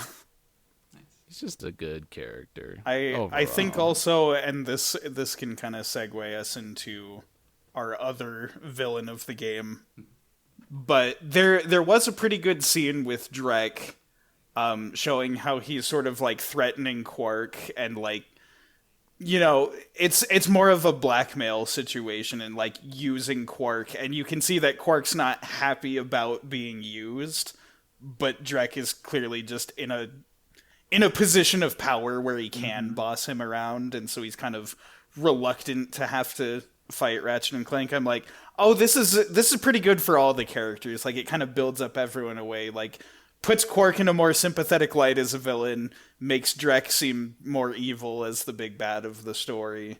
Yeah. That was a particular scene that I liked. I feel like for the most of the story, though, Drek is kind of just like, I'm evil because I like money and I want to get all the money. He's capitalism. Yeah, He's literally capitalism. he's the Yeah. greatest villain to threaten our galaxy. the personification of financial greed. I mean, it is saying something that Clank's like, we gotta get Drek, but Ratchet, who's like all hot-headed, is like, screw that, we need to get Quark, I hate Quark. I'm mad at Right. Quark. He's Quark the bigger deal. personally wronged me, and that's a big deal for my character in this game. Yeah. Yeah, I do like that. That's why it was so funny. There's like the cutscene where like Drek's like, "All right, I'm gonna start nuking planets or whatever," and then Ratchet's like, "That's awful." And Clank's like, "Do you see what I've been telling you?" I've been telling you this the whole right. game. That's, yeah, when they finally reconcile, like, yes, Drek's kind of bad. Kind of I knew you cared. yeah. I knew you cared. I knew there was a heart in there. Don't push it down. You don't push it. Oh my gosh, that's right. No, yeah. It's so interesting because, like, you would think I wouldn't like Ratchet. Yeah. With how much of just a jerk he is. But, like, to me, I'm like, well, there's got to be a reason you're like that, right? And, like, I'm kind of sad that by the sound of it, that's not the case. But, Yeah, you know, exactly. like it's interesting to think about. I'd love to see like an Ian Flynn kind of like, let's not retcon this, let's explain it. Yeah. Right. You know, I like kind of go with the theory that it's just the world he grew up in, you know? mhm. Nah, he doesn't have a John Goodman in his life in this one, I so need a movie to fix this boy. he's just became an angsty boy and everything, and then he goes everywhere, and they're like, yeah, I'll help you out for 200 bolts or whatever, you know? And he's like being nickeled and dimed. yeah, no Yeah. wonder. That one cutscene, he's just like, oh, I have this thing. And he's like, how much? He's just done with it. So, you know, that's my headcanon. There, Yeah. yeah, Angy boy. there is a lot about the world that kind of encourages a cynical mindset. Because, like, a lot of the characters are. This is, hilariously enough, this is also one of the things that carries over from, like, the Spyro games. Like, because there's, like, those little cutscenes at the end of levels in the Spyro games where, like, characters just, like, get killed and people are very blasé about it. Like, just like, Yeah. they'll just be like, oops, Cynical. and then walk off screen. Like, I guess he shouldn't have done that. Anyway. That's a great segue to like probably my favorite one of my favorite cutscenes in this game was the one where, like, it was a news report from the lady and they're like, oh, there's these creatures or whatever, and then like it ends with the lady like getting eaten and like Mhm. I like it was so funny how all of us reacted in one of two ways, which was how I was like, this is the litmus test if you are Ratchet coded or Clank coded. Because, like, I saw that and I was like, oh my gosh, that lady. And then I think, Snowfy, you were like, oh yeah, Poketaru, time to go surfing. Yeah. Reporting. Yeah. And I think I made the joke that I was like, this is the litmus test. If you are Ratchet coded or Clank coded. If you care about the lady, you are Clank coded. If you care about the hoverboarding, you are Ratchet coded. Yep. Oh man, That was a good that's all these cutscenes were bangers. that's They were another so thing. good. Like Good. late '90s, early 2000s.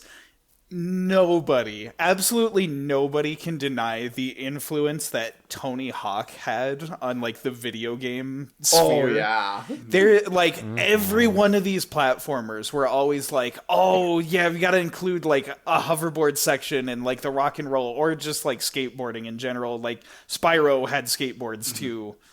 Like so much of this just wove its way into video game culture. It's true. And I'm not complaining. It's No. always great when We are better for it. It's just really funny.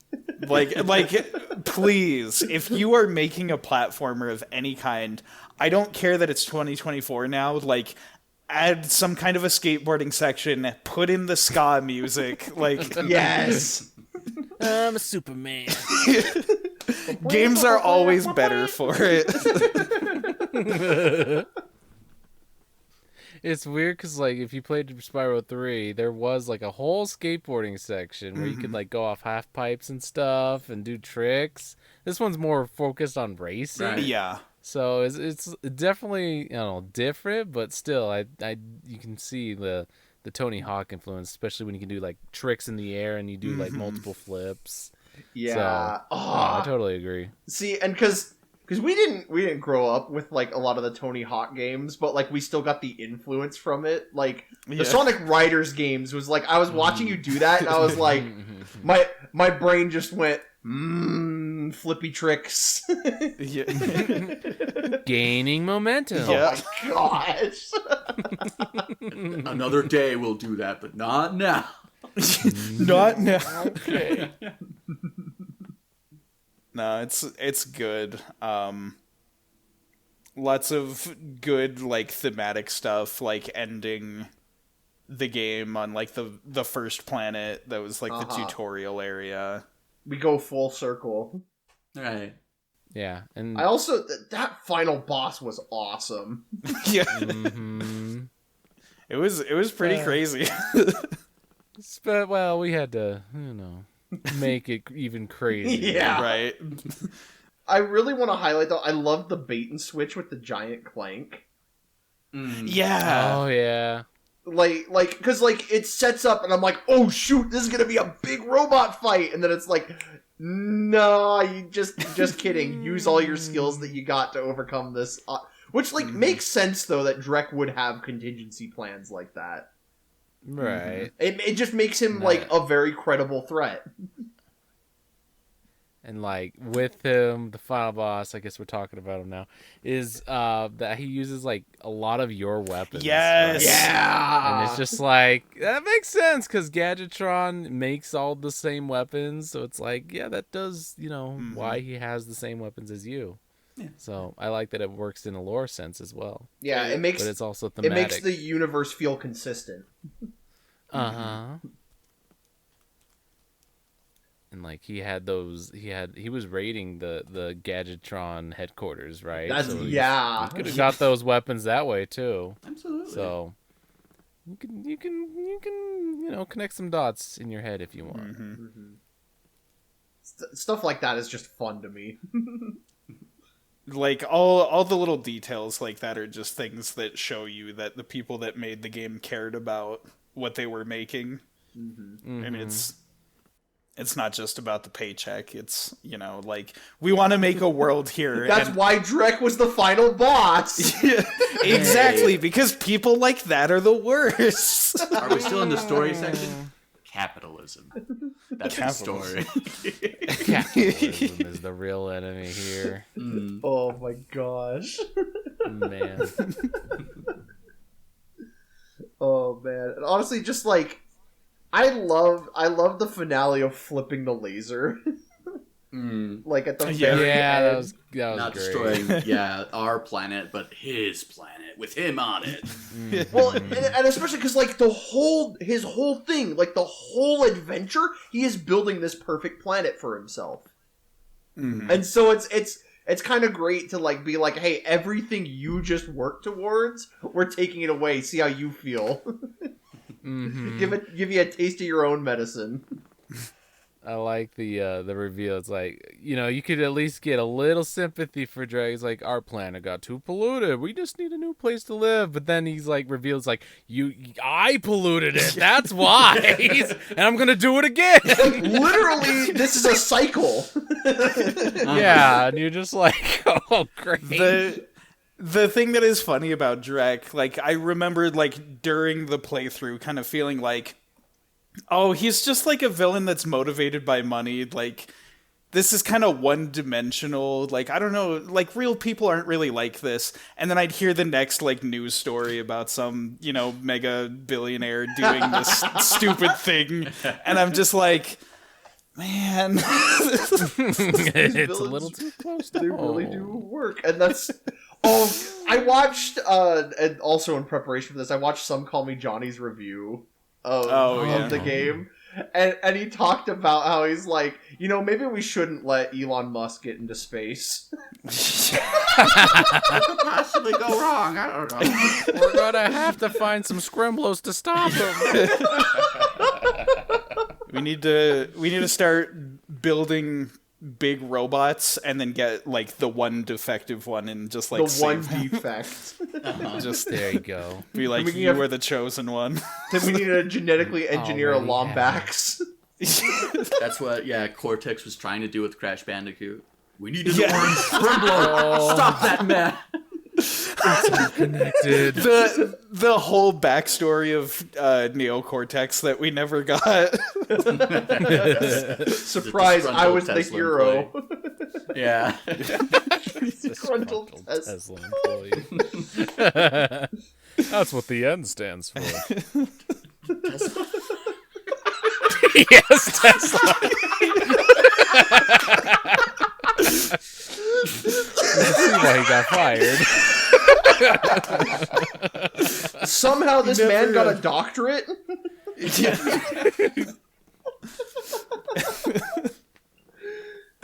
Oh my god. This is the man engineering Scrimblos. Doing good work. I'll get that Elon Musk. Even if it drives me crystal crazy. Get him blasted, Bandicoot. No, not me. You're supposed to defeat capitalism, not embrace it. Oh, let's try something else. You were the chosen one.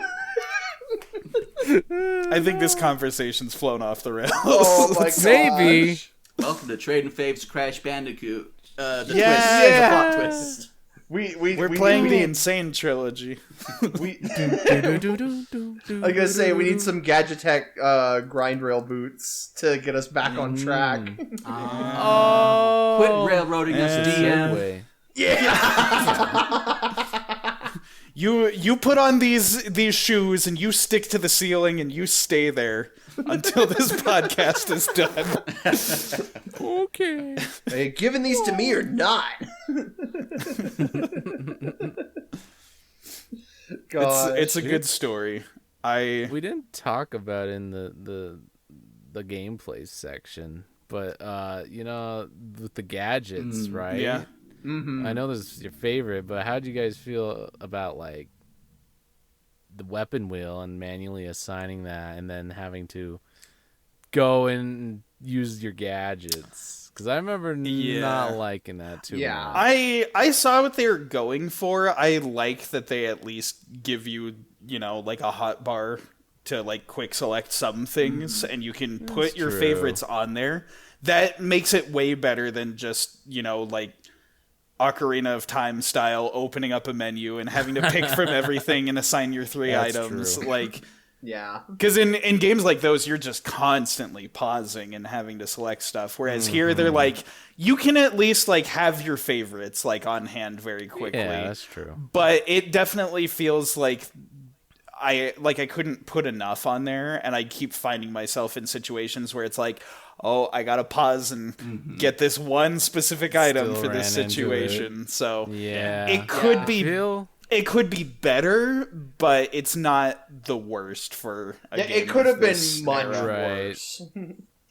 Yeah, they make small Yeah. improvements like, oh, you need the infiltrator? Okay, just hit circle on the pad. You can equip it right there. Right, It's okay. yeah, they make it context sensitive, which is Uh-huh. good. But rough draft for sure. It's Rough. Again, first again, draft. it was I this agree. was the blueprint for what was to come, and so Yeah. like what Yeah. worked definitely got improved on.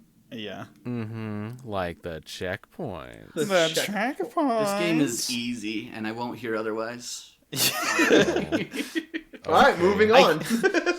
I can't believe you guys first approached this game as adults who didn't grow up with it. Like, this game is so easy. I did it when I was a kid. I mean, if you have the rhino, it is. I will say, aside from like very difficult sections of the games where they're like hard difficulty spikes, I wasn't bothered by the checkpoint system that much. I felt like for the most part they were in pretty fair spots, and they would ask you to do fair things, but there would be those moments where you just have to go through something insane, like especially like not having Clank and just Yeah. playing Ratchet, having to rush through like legions upon legions, more robots than you've ever encountered in the game normally. Without Clank, it's just like, oh, okay. Yeah. Well, but need I some help remember, yeah. but again, just like doing that and like getting low health, and like I remember hearing you just going, ah, you were going, you were stressing out. Yeah. It was like, I know you're feeling, man. There were know. those points in the game Yeah. where I was bothered by it. But again, like I said, it works so well narratively, and I think that's part of Yeah. why it helped repair Ratchet, because Ratchet, let's be real, probably would have just stayed bitter the whole game. Yeah. But like, but like he kind of realized he really did need Clank, and I think that kind of helped push him towards like, Yeah. I don't know, getting over it. I agree. And it's whenever you can like feel something through gameplay that connects you back to the story, like that's always good. Yeah. Good game design. Is good. I like. I will, Just as much as Ratchet needs Clank, Clank needs Ratchet. Uh-huh. His parts are very more grounded, and you're like, he could barely jump. He just goes up like a little tiny step at most. It's like no platforming is going on here. It is very much just like using equipment and puzzle solving. I regret to inform you that Right. Clank is not the Scribbler here. He can't do No. big No. jumps. No, he can't do the needs big someone. jump. Yeah. He's the Kazooie in the backpack.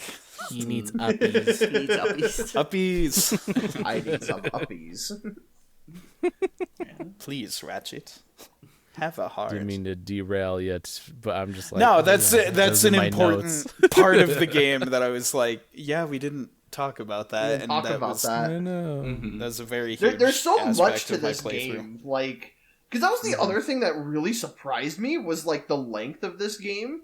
Because I kept thinking like, okay, it's a first time entry, like you got your basic stuff, and then I was like, well, the story just kind of keeps going. Like there's some meat to this game. You get your money's worth, which I think definitely. is a plus with this game.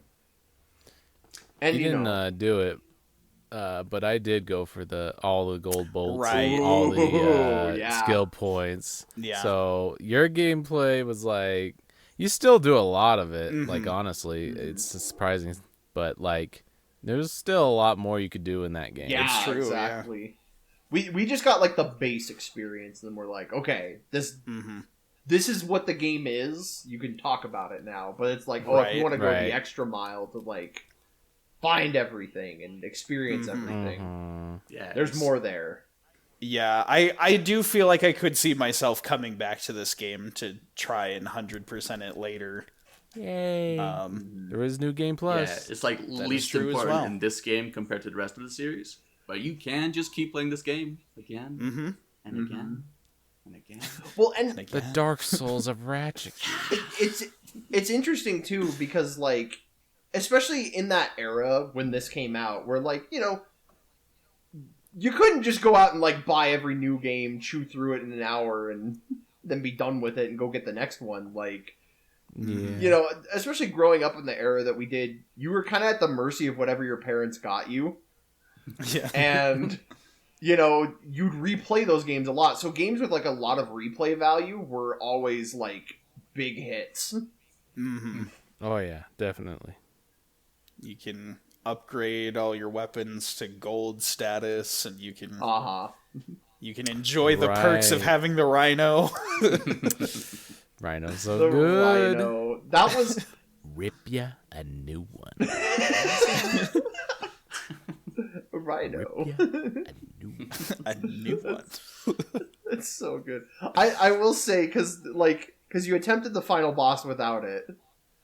Yeah. And then I almost beat it. It was like the tiniest peg of health left, and then I died. So close. And it's just And like... I was on a rush. Yeah, it's like, it's late, we need to get out of here, input the cheat code, get the rhino, destroy it. And then just watching it, like, shred through his health, I was like, holy cow, this is a cheese grater. Mm-hmm. And Drek is the finest Swiss we have on hand. I literally just pictured, like, his head as you just grate it. just up against the cheese grater. It's perfectly shaped to just grab it. Like I said, this game is easy. I put the rhino cheat in, but whatever, it's easy, right? Can I be Ratchet and Clank only using the rhino? Yes. Yeah. Yes, I can.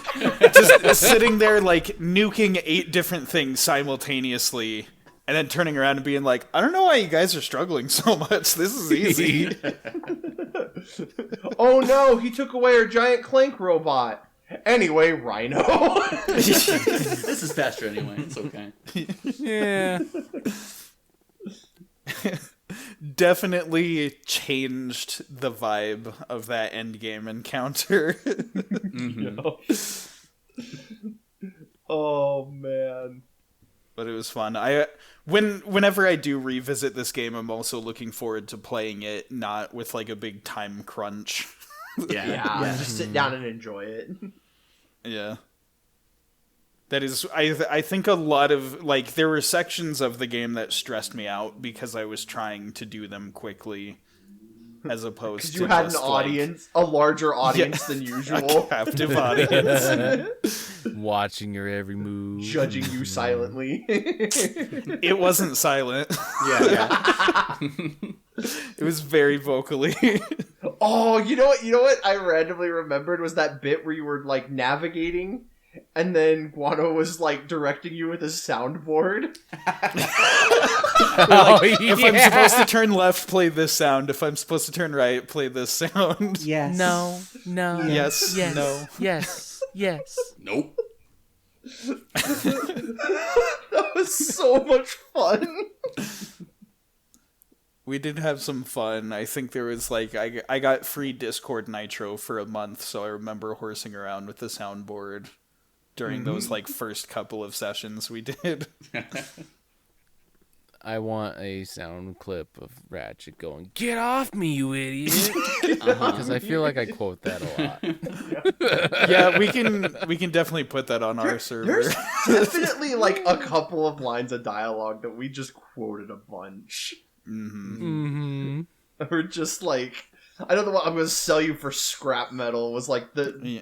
one of like the ones we said almost every session after it So happened. Yeah. scraps. It's such a raw line when you're like, Ratchet can be mean. he's a mean boy. Yeah. I like It's fun. Clank just going, I like him. I'm like, It's just so innocent. I mean, you can tell since I used it for the opener for this episode, but like during Quark's like infomercial thing, he's like, whether you're fighting crime or just fighting grime, and he does that skeezy like Loves kind his own of joke. laugh, like yeah. He's like, I'm so funny and cool. He's so great. Clank Scooby-Doo laugh. Yeah, there it That'd is. be a great sound. That'd be a good one for the soundboard as well. Yeah. All right. We're Have drifting we- into ramble. Have we gotten everything we wanted to say about the story out of the way? Anything else before we move on? You're anyways gay. No, I did. Hey, look, the plumber's back. What did you say? I said the plumber's back. That's a good joke. It's so funny because they were spaced out so far apart. I forgot about it when I was watching the cutscenes because he's like, check it out, plumber's crack, and I said the plumber's back, and then like so much later you bump into me, he's like, hey, the plumber's back. Like I didn't realize that was a payoff to an earlier joke. Yeah. Too good. It's a smart game. Yeah. All right. Gentlemen, let's trade some faves. Yeah. I gotta get out of here. Oh, that's right. I made the joke about Giant Clank just being that SpongeBob bit. Oh, Oh yeah. The real guy's on his back, Patrick Star. It's just Ratchet. something about Giant Clank crashing through a wall and being like, ah. I like that mental image. All right. The namesake of our show, Tradin Faves. What we do here is we break down different categories of our favorite parts about the games. I think we've been shuffling the order so much. I'm like, how do I want to? How do you want to do Let's this? get like really, really different with it now. Let's go Snowfy first, Oh. then me, then Guano, and then David. Oh. for last. I feel like we haven't done Save this the best for combination yet. last. All right. Interesting. So our first question that we're going to cover is your favorite planet from the game. I gotta look up the name. I don't remember the name, but I do know the area, and you'll correct me, Guano. Blackwater City. That's right. Which city? What planet's that? Planet's Rilgar. Railgar. All right, Railgar is Okay. my favorite planet then. All right. Do I tell you why? Yeah. Yeah. Why not? Okay, I just wanted just to say that. I like this. Now get me off this Okay. show. Now don't let me explain my opinion. I just really like the setting, like how it's like a futuristic city, and but you gotta climb your way up from the sewers and go up. And there's a lot of cool moments in it, like the hoverboard races. That one time, like the water's raising, so you gotta just run to the end, otherwise you drown. It's got all those lurker sharks in the water, which I'm always a fan of. Yay, sharks. Sharks. And this is where you first meet Captain Quark, so it's got a lot going for it, and it's got good music too. So really good planet. Would go there again. All right. In my case, there's two that I'm thinking of, and it's very funny how the two are connected. And those two are Pokitaru and Veldin, which, if you think about it, they've kind of got the same music track. Literally. Like how Pokitaru is just like with some steel drums and some island ambiance added to the to the Velden theme. I'm kind of leaning towards saying that maybe Pokitaru is my favorite level. I like the dogfight minigame. I like the little thing how you get the raft and there's like all the guys jumping on, and of course just like the tropical setting and everything. I'm kind of like Ratchet here. I'm like, yeah, Pokitaru. Let's just hang out on this nice resort and let Drek destroy planets, because that's not important to me. Better not let Ratchet see this one. That's right. But then also kind of like I brought up, the thing I like about Velden is how it's the perfect bookend. We start here, we end here. I like that the stakes involved, like it's Ratchet's home and he's worried about it being destroyed, and so that's why he's like, all right, we gotta fight. and like the really cool final boss happening there. It's interesting narratively too, if you think about the fact that like Ratchet wanted to leave. Yeah. And now he wants to come back. Uh-huh. And protect it. So it's just kind of, I don't know. Lots of good thematics with that level. Mm-hmm. So I'm leaning towards saying Pokitaru is my favorite of the planets, but it's kind of either or with those. Alright, well, Snowfy, you've ruined my life. Sorry. My favorite planet is Rilgar. Blackwater City. Choose a new one. Choose a different one. You're not allowed to have the same favorite. We can't share faves. Gosh. How are we supposed to trade them if I already... the thing I already have? I already own this. It's a common. Get out of here.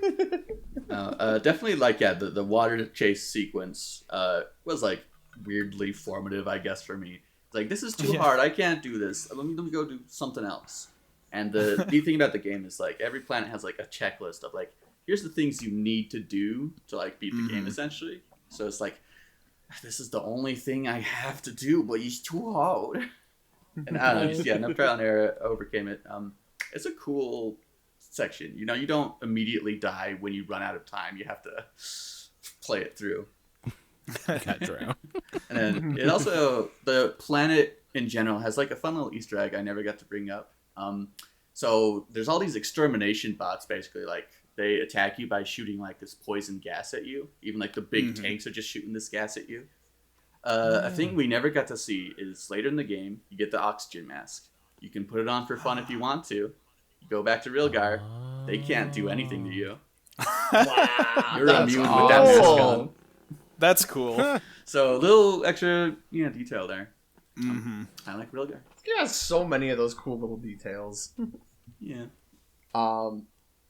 So for me, I'm gonna butcher the pronunciation. Is it Kalebo 3? I don't know if they ever pronounce it. Kalebo. Yeah, it's the one that had the Gadgetron headquarters. Yeah. Because, like, it was so cool. We've spent the whole game talking about Gadgetron and, like, getting gadgets from them to actually, like, go to the headquarters and be like, oh, this is where all the cool stuff is made. Like, this is awesome. Plus, it had the rail grinding. Herpadur, I'm a Sonic fan. I like grinding on rails. What? And, like, also, like, the hoverboard stuff. It's not, like, I just really like this bit of the game. So, like, I don't know. This planet was just cool. I liked it a lot. And again, if you'll allow me to beat this dead horse, all things that are, like, the Tony Hawk influence. Yeah, exactly. Rail grinds and boarding. This planet tricks. had the chicken break room. The chicken break It's room. up there. The chicken. That's right. I forgot that was here too. That one was so good. The chicken break room. Man, I guess another Easter egg is the Gadgetron CEO. He says, you become an unofficial like employee of Gadgetron, I think, and says like, do I get any discounts? Like, those only kick in like 2 years from now. 2 years later, the third game comes out. You have save data. You port it over. You get a discount on some weapons. Oh, that's so cool. That's cool. That's really great. I like that. Yup. That's my favorite.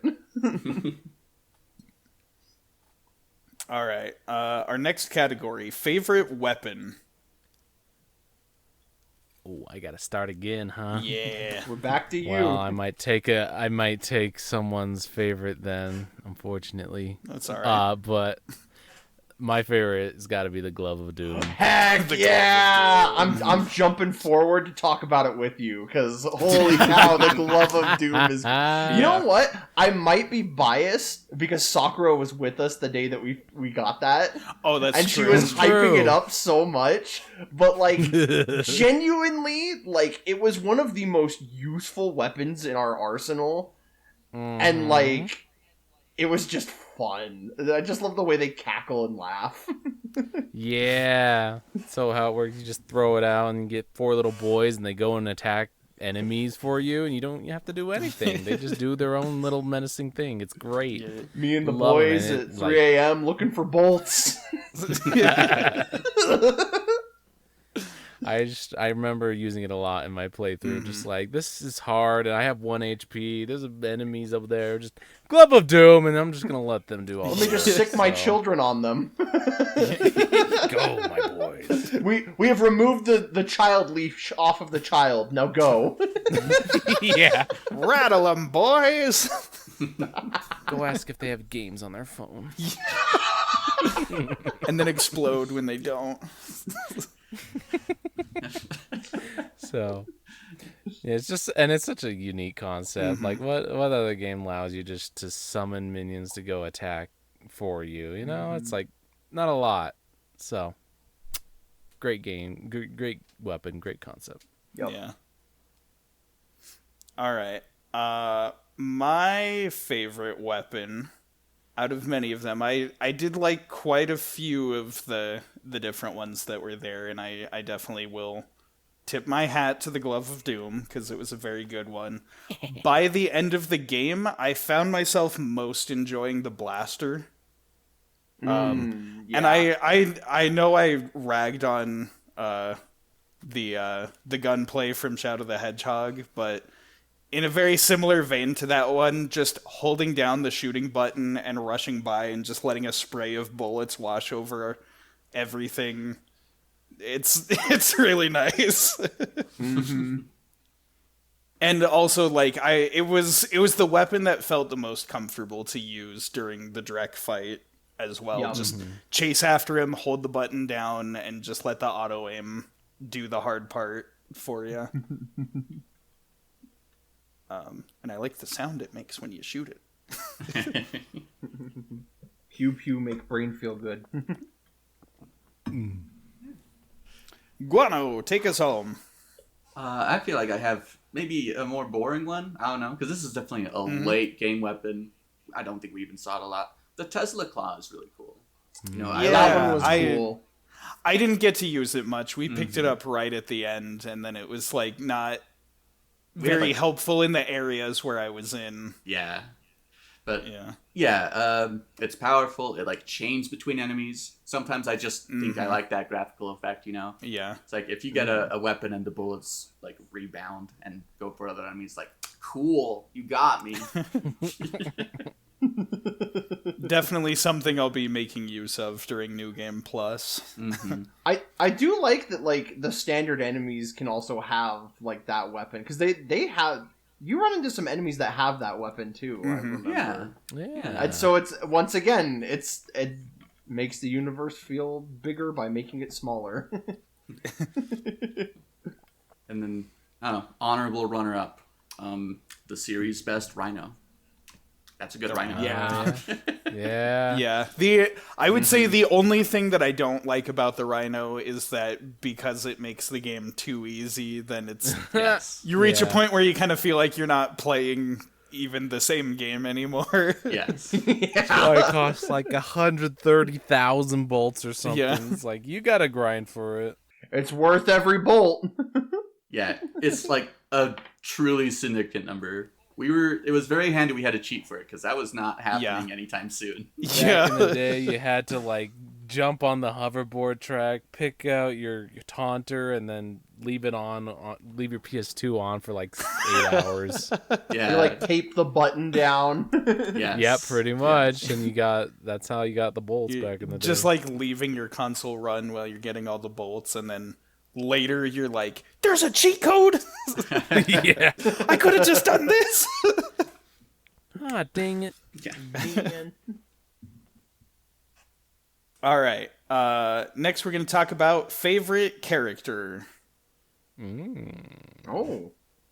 My favorite character was John Goodman. He's a good father. He really is. Like, He's always there for Ratchet. the influence of a John Goodman in somebody's life cannot be understated. There's a Look reason at why his Ratchet last with name's and without. Goodman.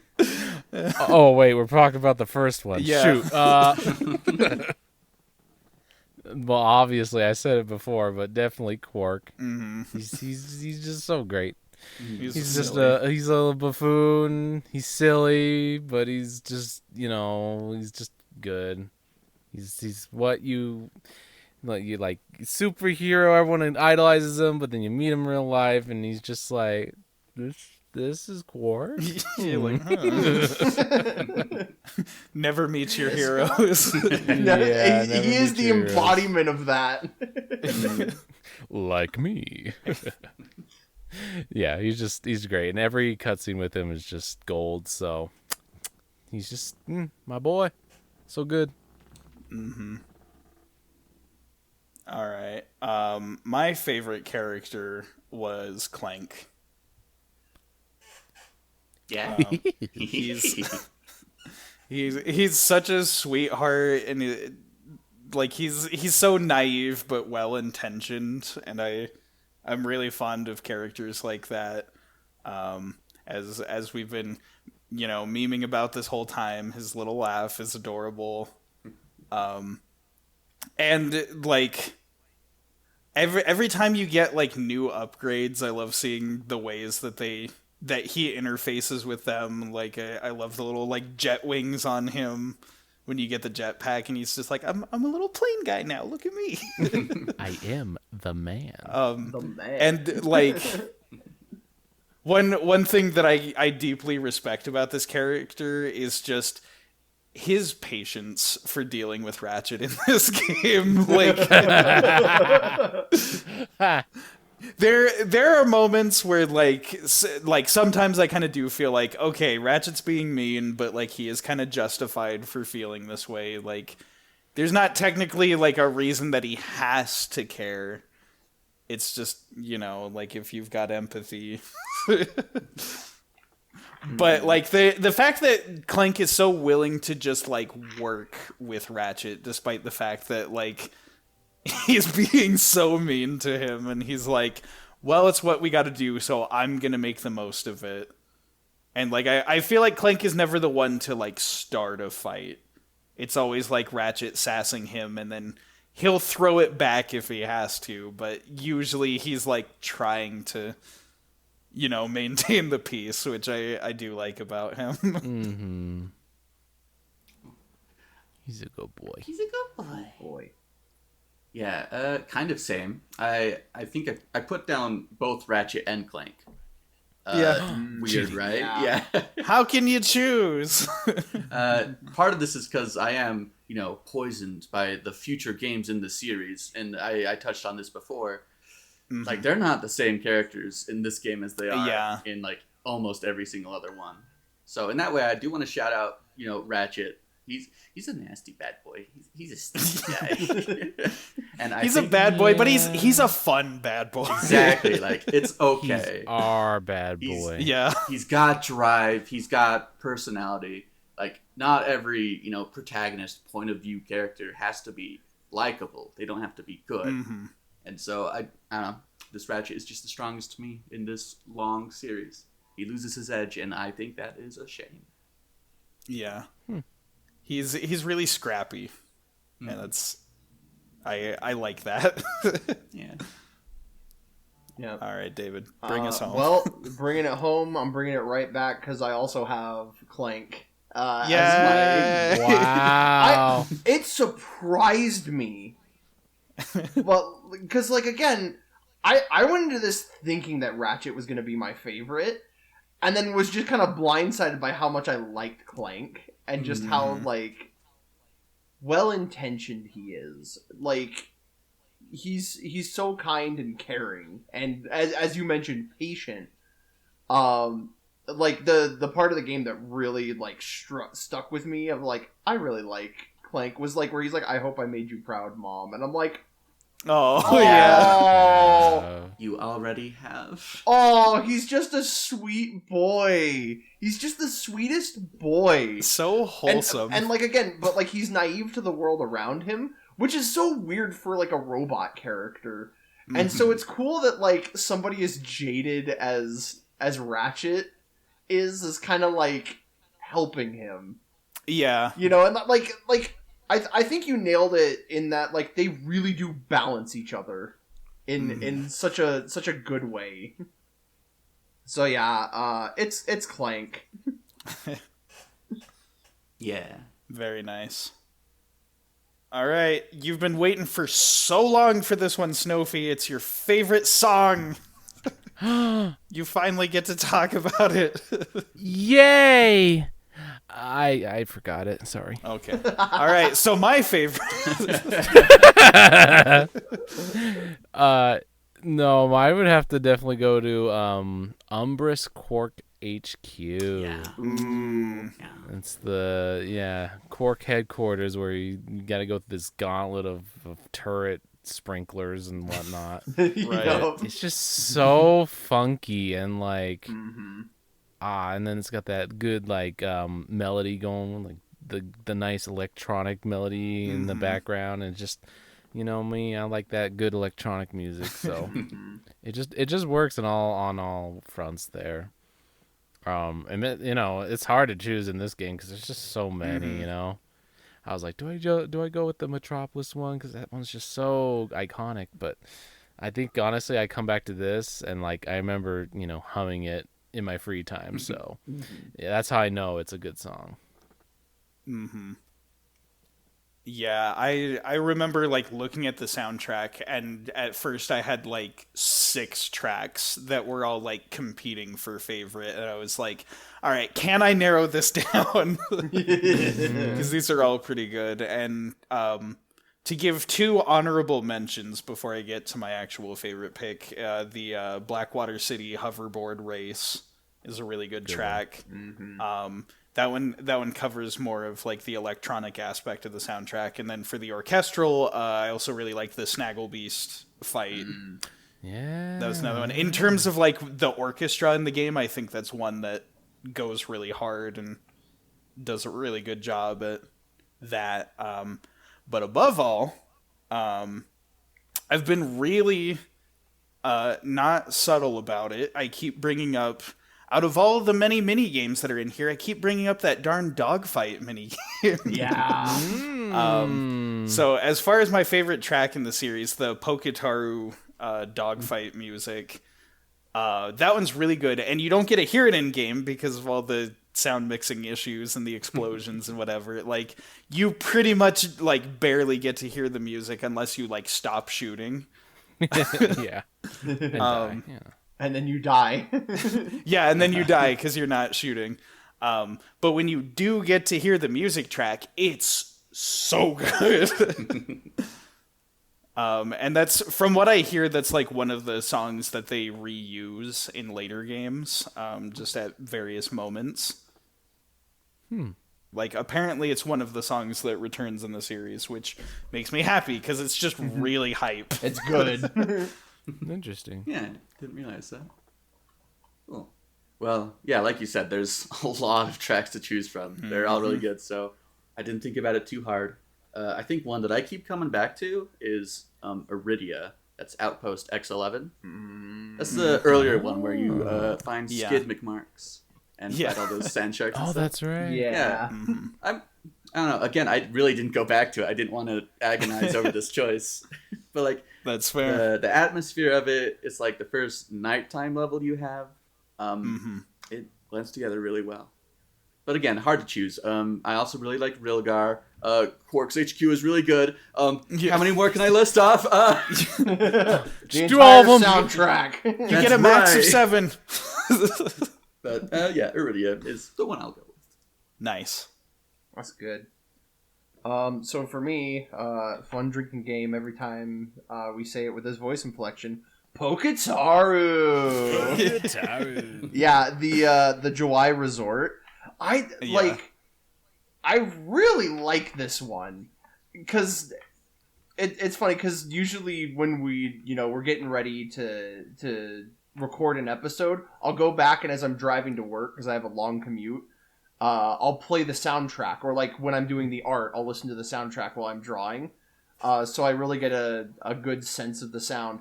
And it was so funny, like, hearing, the Velden track.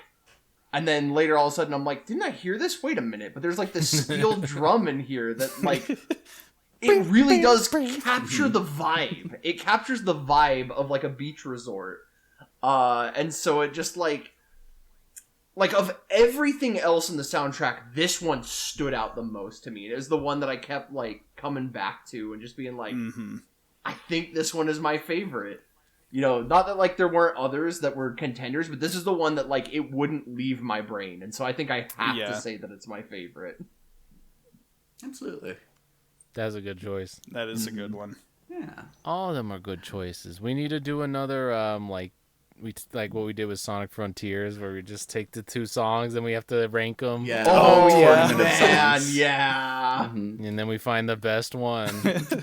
It'd We be hard, but we could do it. The tournament bracket. Yeah. Yep. I need to find that site again. I don't remember what it is. Oh.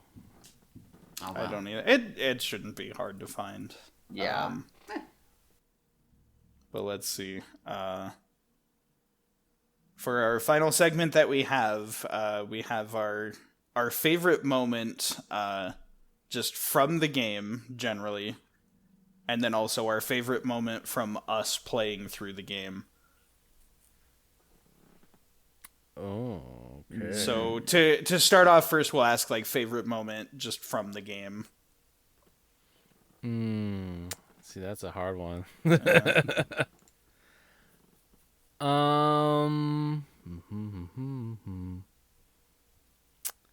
I think honestly I remember in my playthrough getting all the skill points, because like they're very unique, kind of like achievements, before achievements were a thing. Before it was a trophies. thing, yeah.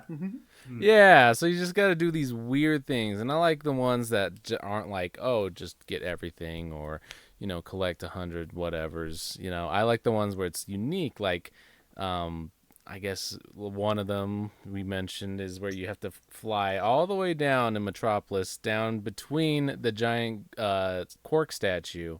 You got to stand between his legs and you get a skill point.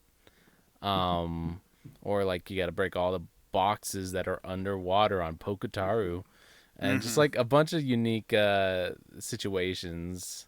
So I think honestly, just getting the skill points in the game is real fun, and like you did some of them, but if you want to get them all, I recommend it. That is a good answer, and that's one of those aspects. I'm curious to know about this. Later games that Insomniac has made, things like Spider-Man and all that, do they still do skill points? Or is that... So. I don't think so. Or, I mean, there's like achievements on most games. There's or like trophies. Yeah. Do they have trophies that are like that, where they're like, do this weird thing to get a trophy? Or is it mostly just like story progression and then like do the secret thing? I feel like it's mostly story. Yeah, it's like the latest games, they don't really have skill points anymore. Oh, okay. Like you might be surprised to hear like the Resistance series, there are skill points in those games actually. Yeah. But that's pretty cool. But yeah, it's largely been abandoned in the latest games. It's a long trend though. Yeah.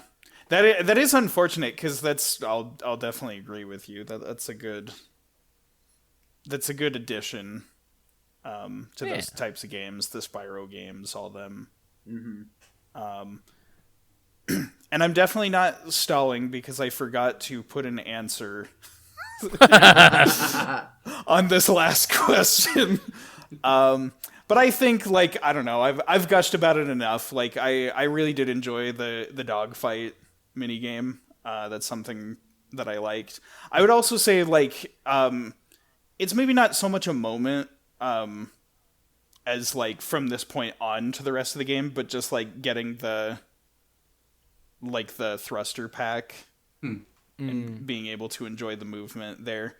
That also reminds me, I forgot to ask everybody what your favorite gadget was. We'll cycle back around to that one.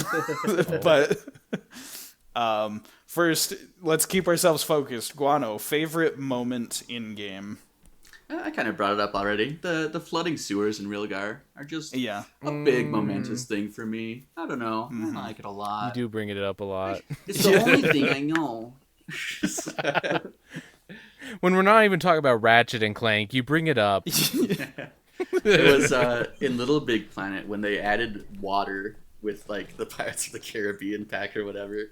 Yeah. Yeah. It's like, what if I could recreate that moment from Ratchet and Clank? You got it right. Oh, gosh. I love that. I was never really a level editor. I never made that happen.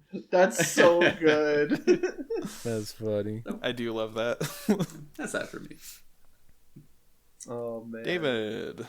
For me, it's so funny because there were a lot of moments I bounced between. But for me, it's what I like to call the Ratchet and Clank litmus test. Like that cutscene, just absolutely tickled my funny bone. Like I was not ready for it, and there's like this era of comedy where like stuff like that would just happen. Like you mentioned it with like Spyro and how like people just die off screen and everyone's so nonchalant about it, and like that just somehow makes it funnier. like it adds to the cartooniness of it, which I think is really fun.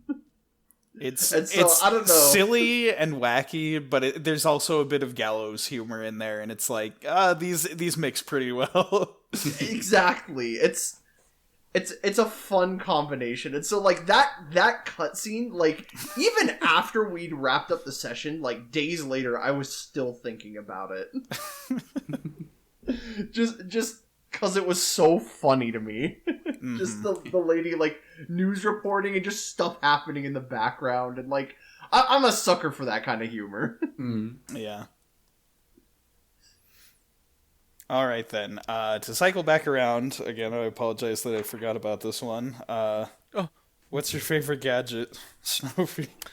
Favorite gadget? So, like, the stuff that's not the weapons. I mean, there's that useful one that I'm sure someone will say. But I'm going to go with a different, less useful one and go with Hydro Displacer. I like that. I like the idea of you can just take this thing, plug it in, and drain a whole swimming pool, and then take that swimming pool somewhere else. We should take the swimming pool and push it somewhere else. Exactly.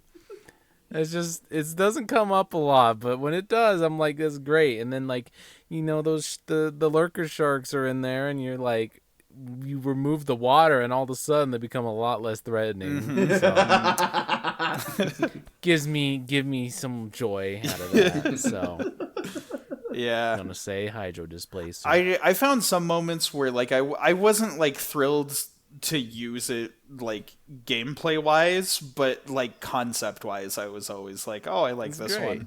one. Yeah. So you heard me tease this a little bit, but like the thruster pack, like it just changes the way your movement works, and you get so many maneuvers that are just really nice. The fact that you can do like the high jump and then dash forward into kind of like a midair long jump, like that's so good. And then you can just like zip by really fast. I like fast movement, and so I get that with the thruster pack. Yeah. I think I'm gonna go with O2 mask ultimately. Oh yeah, that's a good one. Yeah, just because like Ratchet has an oxygen meter like when you start the game, and it's fairly strict. You've got to be careful when you're in the water, and so kind of getting the O2 mask and like, hey, it doesn't matter anymore. Spend all the time you want is nifty. And again, do you know about that water tunnel where you have to like run? And... so you can come back that whole section once you have the O2 mask just take your time swimming through this place that you had to run through. Go grab a gold bolt down there and stuff. And it's just a weird new perspective. I don't know. I really like it. It's like a thing for me, apparently. Hydro displacement also. It stops you from the gas troopers or whatever. Yeah. right? Yeah, cute little Easter egg. That's secret too. Pretty cool.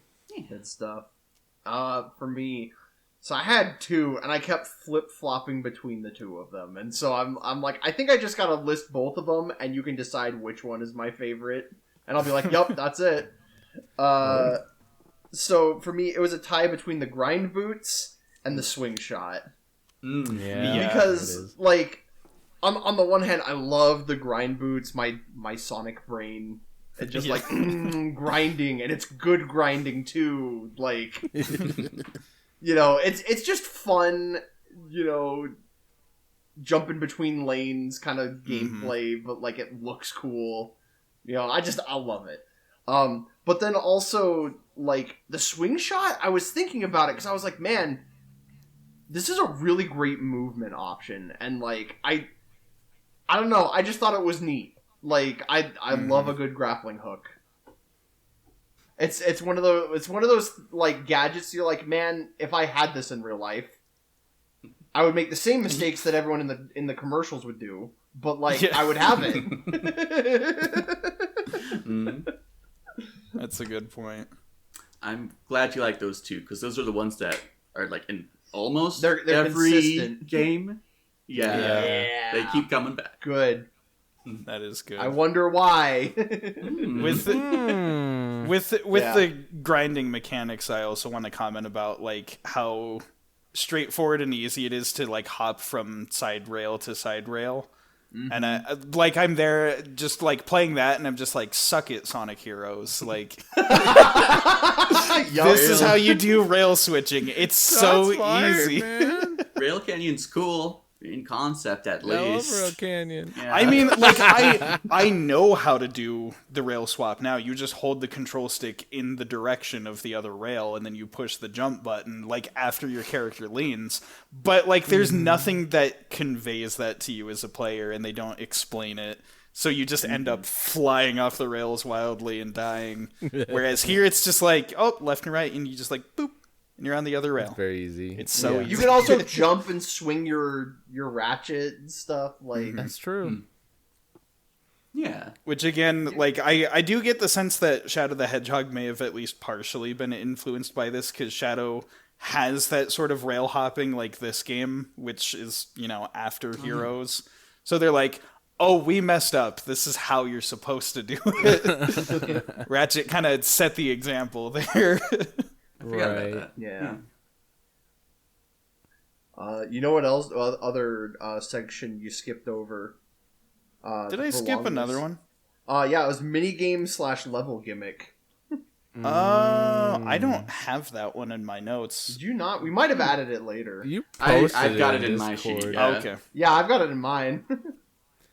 Well, I don't know why it's... Hate the dog fighting. Yeah. Yeah, the dog fighting is the worst. I love the turrets. Just heel turn right at the last second. Oh man. All right, Snowfy, favorite minigame? Just hoverboard. Hoverboard. Yeah, simple. I like it. That was You go me. fast, you That do was tricks. me too. Because I have hoverboard on mine. It's good. Yeah. Controls well. The hoverboard is one that like would be my favorite. I have a lot of memories of like messing up the tricks and then like setting us back a lot of time. But that one's definitely still good. I don't need to go on about it too much. I like the dog fighting. It's like both the Poketaru one and also the Quark boss fight as well. I was glad they let us have that, as well as like you do it again with Drex Fleet. It's one that shows up a lot, and it was one that I was happy to do multiple times. I'd say my favorite was playing as Clank. Like, Yeah, comes up every now and then. it's a good one too. He's not Ratchet. He plays totally different. And you just get these little guys, and you're like, all right, follow me. Attack those boys. So, I don't know. It's cute. It's a nice little change of pace. I agree. Yeah. Like I said, the hoverboarding for me it scratches the Sonic Riders part of my brain. You know, it's the Tony Hawk nonsense that we've been talking about. But I do want to give an honorable mention to just the Big Clank segments, because those are just fun. That That's definitely true. was a fun section of the game as well. It's a shame it's like 1, 2, Yeah. 1.5. I was going to say, but 1.5 segments. It would be nice if they let you do that one more. Mm-hmm. But it also felt like a treat because it was so scarce. Yeah. Made you feel really powerful. Our final one then? I didn't forget any more. Nope, you got it. I don't think so. All right. Maybe. Well, our favorite moment from our playthrough of the game. What you got? I gotta remember the planet name. What's the gaseous planet, Mr. Is that Guano? Orkson? Is it Orkson? It's the one you need to come back to with an O2 mask to even play as Ratchet. Yeah, That's the reason I it. like that gadget. Sorry, I forgot to mention. Oh, you. I don't know, something about you going through it, the atmosphere, and like, it's just very tense and stuff, and I kind of like really digged it how we went through that level. Mm-hmm. And like, you know, we got the taunter so we could like trick the enemies into the gates and stuff. And I was like, oh yeah, I remember doing that. I don't know. I actually remember this pretty well. Like, I remember going through that, and like, I remember having a hard time, but you did it pretty well. Oh, thank you. So, yeah, just that whole planet, honestly. I like how we come back to it a couple of times. Like, first you're just Clank, and then now you're actually Ratchet and Clank, because you have to get that O2 mask. Yeah. So, yeah, personally, for our playthrough, that planet. That's good. That was a fun one. Mm-hmm. I would say from our playthrough, and I've got to think about this because I didn't write down an answer. First thing to come to your mind. Somehow I botched the notes. I think it would have to be just the catharsis of inputting the Rhino cheat and just destroying Drag. Yeah. Is such a one-sided, like, butt kicking. Like, having this, like, really difficult fight that I'm just, like, dying, and I, like, almost got him. And then he just barely gets away with a shred of health. And I'm just like, no, I've got to do this again. And we're just like, okay, well, it's the cheat. Like, maybe this gun will kind of help me, like, do it a little bit quicker. And then just, like... Just watching his health go. Just watching him crumble in front of me. It was really satisfying. Nice. So I suppose for myself, it was kind of cool getting like the character reveals, the plot beats, and your guys' like reaction to it. Like, you know, Quark turning out to be a bad man, Ratchet turning out to be a bad man in his own way. It's like something that's fun about listening to your guys' podcast. This, what is it called? Tradin Faves. Let's shout that podcast out. Yeah. Hey, title drop. Hashtag Trading Faves. Yeah. It's cool to hear you guys. Because I don't know, I don't feel as like exuberant about things as I guess it feels like you guys can express your emotions.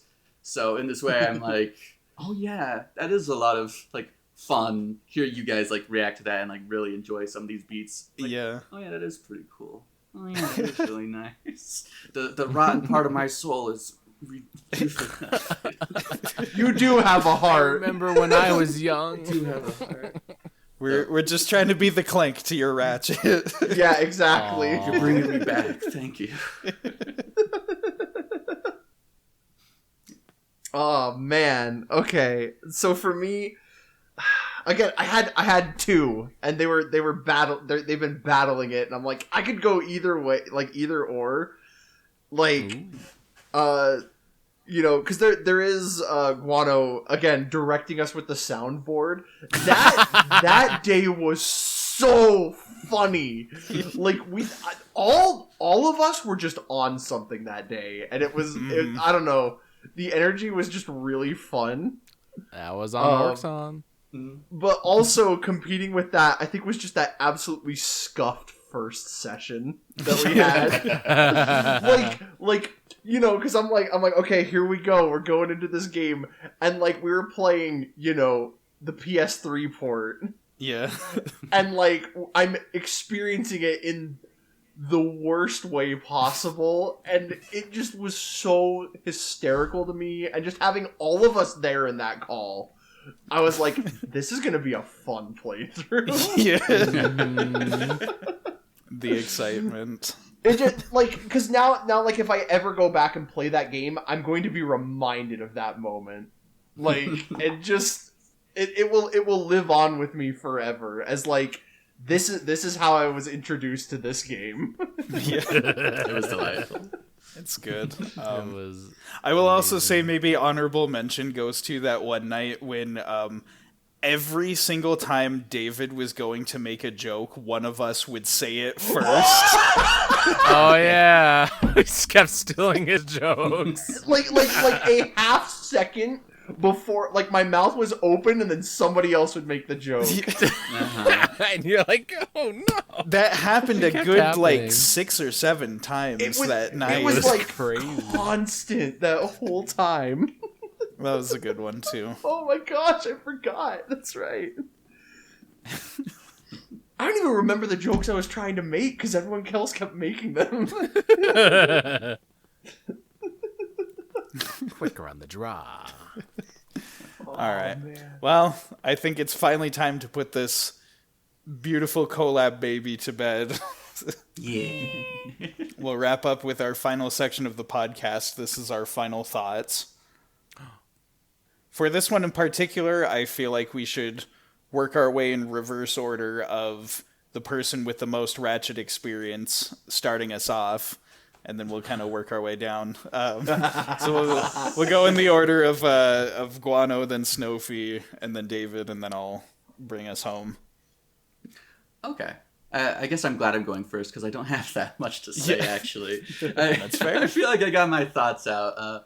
I'm really glad you guys have enjoyed this game. It's, Yeah. I don't know, it's good. I traded it as a fave because I think it's pretty good. You know? Yeah, honestly, struggling for words here. Thanks for enjoying the game. It sounds like you guys had a good time. I'm glad. Yeah, we did. Yay. That was adorable. Yeah. Anything else? I will add to that. Yeah, this is a really good game. I think it's really special, and like it started off the continuing Ratchet and Clank is still going. It's the only scrimblow in the PS2 era to survive and get new games. I mean, we're starting to see a revival now, but like honestly, there's just like Jack's gone, Sly's gone. It's only Ratchet right now. So They got off planet. yeah, there's obviously a good formula here, and it works. And yeah, like the dynamic duo that is Ratchet and Clank, and I like how this game, it's very edgy's not the right word I'm looking for, but mean-spirited, but in a comical way, and I kind of dig that. I dig that vibe to it. It's just like everyone's kind of looking out for themselves, and it's like not just goody two-shoes. It's the older kind of edgy, like Looney Tunes edgy. Yeah, that's a good, good way to put it. But yeah, overall, really great game. I'm glad you guys enjoyed it. Yeah. Hopefully, give the other future games a chance. Oh, I'm gonna. There's only like 2 I of think- them. Only 2 other games. Because I think number 2 is my favorite. So All right. I'm looking forward to hopefully it. get to enjoy that one. Awesome. You said it was me next, right? Yeah. So Yeah. this was such a cool experience because, like, again, I wasn't really sure what to expect going into this game. But like now that we've played it all, like we've gone through the game, I get it. Like the game clicked for me, and I'm like, this is why this game is so popular, because there's so many, you know, Scrimblow platformers that, you know, they came and they went. Snowfy mentioned that, like, you know, Sly got a surprise, like, 4th game, and then he's kind of just been gone. You know, Jack is gone. A lot of, and like even if you dig further back, like, was it like the Noid was a thing for a while, and then he's just gone. Like, Oh no. Bubsy. like Bubsy. There were Strangely there were still with so us. Yeah. Glover. He never truly left us. He haunts us. Bubsy's been in and out, like an uncle that comes to visit every so often. You kind of don't know if you want to say hi to him or not. Exactly. But like, you know, there's so many like one and done that like we're trying to capture that magic and just didn't have it. But like, Ratchet and Clank have that special something. Mm-hmm. Like, you know, it has that like cartooniness that, you know, the aesthetic is there, but then it's got a little more grit and bite to it. You know, it's got that staying power that, like, I feel like a lot of the other platformers didn't have, and that's why they haven't stuck around as much. You know, and then just like the guns and the gadgets are just fun. You know, like, Yeah. to throw it back again, when we were watching all of those commercials of like just stupid guys playing with gadgets that are very not safe. They don't belong in our world. But I'm also like, yeah, no, I do stupid stuff like that too if I had that. Like, and so, you know, I get it. And just like the world, it's just fun. And so I'm really looking forward to just spending more time in this world and with these characters. Cool. That's good. Mm-hmm. All right. To bring us home here, my initial like pitch for wanting to experience this game was mostly just like, oh, I want to dip my toes in the water and like get started experiencing the rest of the games in the series, but like start from here because it's the beginning, and then be like, and then everything's going to be better going forward, or, you know, whatever I thought in such a silly way. But like, this game as a standalone game turned out to be really cool and one that I really like. And it didn't suffer from age the way that I thought it was going to. Like, there are still a lot of aspects about this game that hold up. And I think it's because, you know, the devs already had a lot of experience making, like, other really good, really fun games beforehand, and they're like, okay, let's just crank it up now. Like, you know, it's Spyro with hands. But I mean, and like, also it just defied a lot of my expectations. Again, like, I understand very much the position that you approach games with, Guano, but I remember also, like you were saying, like, for me and also with David, like, our kind of reading too much into things and getting really obsessive about the fine details and stuff. That's what we do. Mm-hmm. But this was actually a game that we could do that for. Like, it was a game that was worth, like, getting excited and getting invested in. And like I said, just like a lot of, like, the characters and everything, the story, the approach to how the game went, like, it just really blew away my expectations for a first game in a series. And the thing that has me the most excited is that because it's the first game in a series, it's a gateway, and I get to experience the rest of the series now and kind of catch up with Ratchet, because I've been meaning to do that with so many of the Sony platformers. And it's so cool that there's so much more of a legacy to Ratchet. There's so many games throughout the series as opposed to just like what most of them do, where it's like, here's a trilogy. Yeah. And then we're gone on a hiatus for years, and then, oh, it's a comeback game. And now the series is done. Like, it's nice that I have a lot of games to look forward to in this series. And I am interested because, like, the only other... I'm sorry to constantly be making the comparisons. The only other major platformer series that I can think of that's been going on for such a long time is Sonic, that has tried to stay Sonic-y, and yet, like, you see the different ways that, like, the trends of the era influence things. I'm interested to see how time has influenced the Ratchet and Clank series. Absolutely. Both the good and the maybe not as good as, like, some of these early games. Yeah, I sound sour on the future games, but there's a lot good to them too. Don't Right. worry. Don't worry. I remember seeing y'all play Rift Apart. Like, I'm really excited to get to that one, especially. Yeah. That is a AAA experience. But this was a very good game, and like I didn't know I was gonna like the game this much, but I knew I wanted to capture my feelings about the game in, you know, this format that we have on Tradin Faves. I was like, good or bad, whatever I feel about the game, it's something that I'm going to want to, like, put in a time capsule and have in this moment that I can look back on. And also just, you know, Snowfy and Guano, like, you two are, like, some of my dearest friends ever. And so the fact that we all got to hang out, go through a game together, and just do this silly stuff, like, it makes me happy. Yay!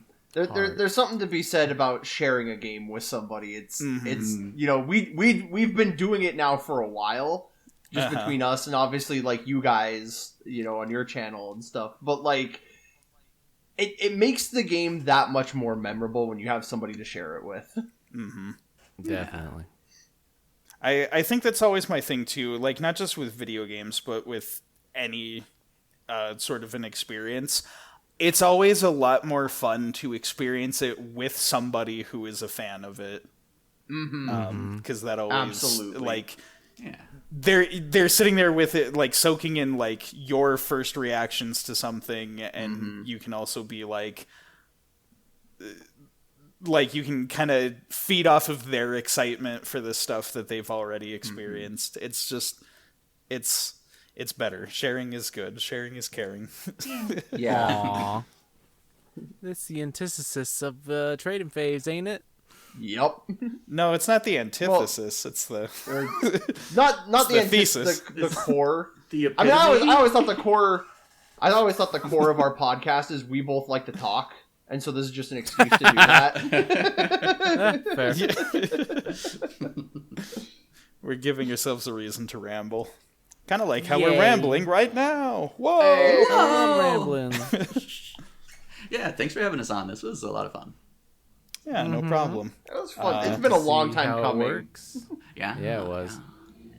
You got to We play a really from good the game. moment we had the idea to have guests, we were like, well, Snowfy and Guano have to be on here at some point. Like, that's a given. It doesn't make sense not to have you guys on the show at least once. No. Yeah.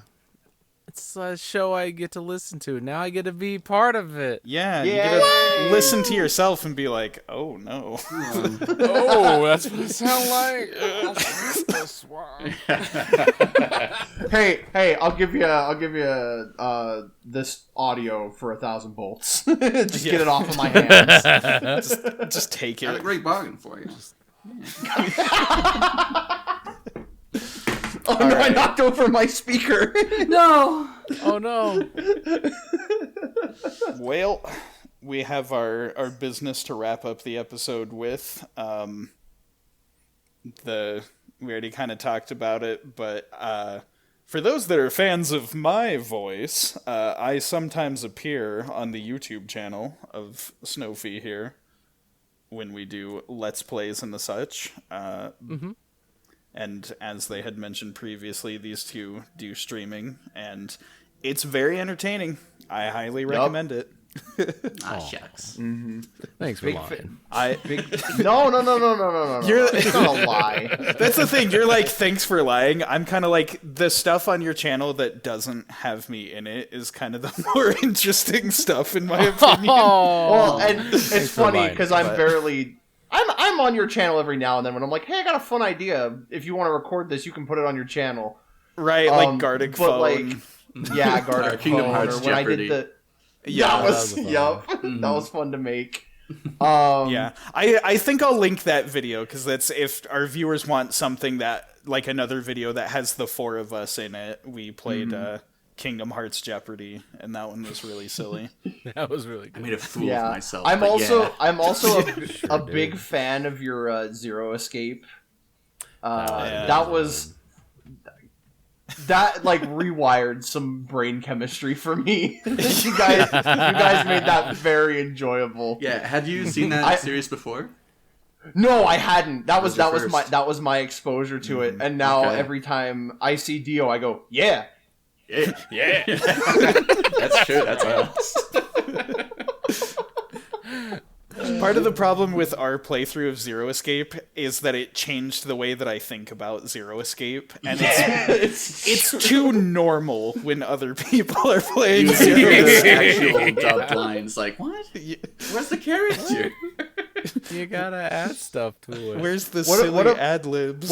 What about Seven's Great Escape? Oh my goodness. Yeah. There's a wealth of great Let's Play content. You can even Yup. watch Snowfy's original playthrough of this game that we're talking about. Oh, that's right. Ratchet and Clank? Yeah. Yes. Uh-huh. The very same. The very one. Nice. Yeah. Puppies are getting anxious.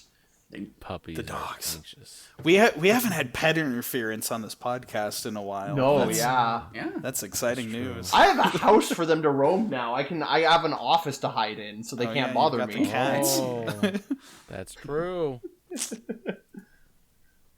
Can't All say the right. same for toddler interference, but Well, we've got a lot of fun stuff over on Snowfy's channel that we're happy to recommend to the viewers. For those looking forward to the future of Tradin Faves, I will now tease what we are doing next. yep.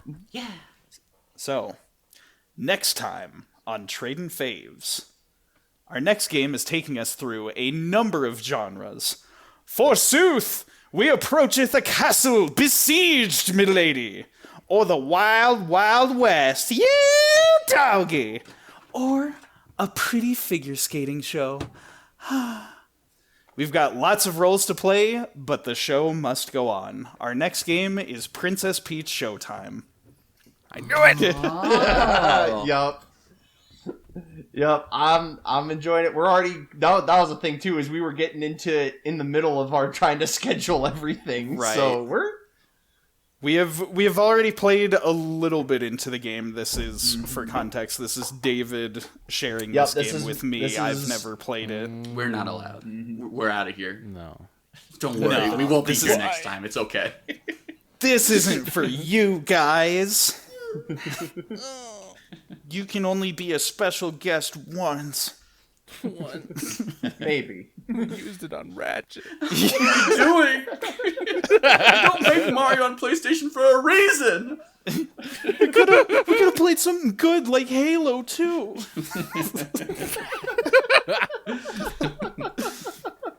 No, it's good. Definitely at some future point, we'd love to have Oh, you guys yeah. back on the show to Oh yeah. do this again somehow.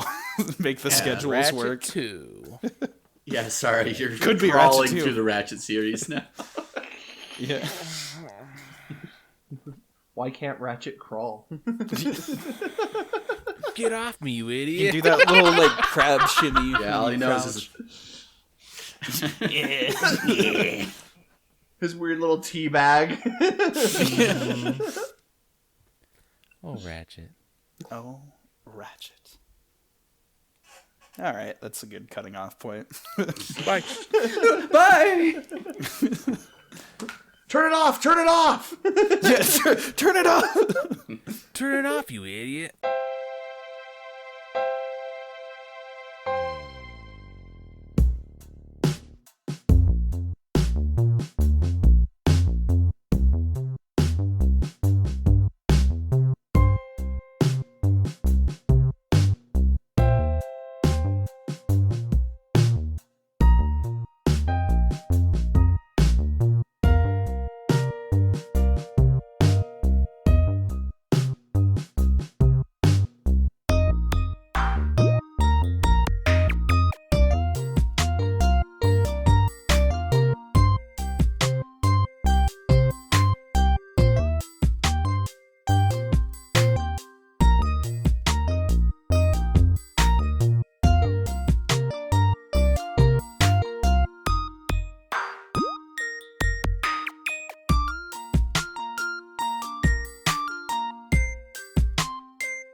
Oh, because David sends me the raw stuff with no audio cleanup.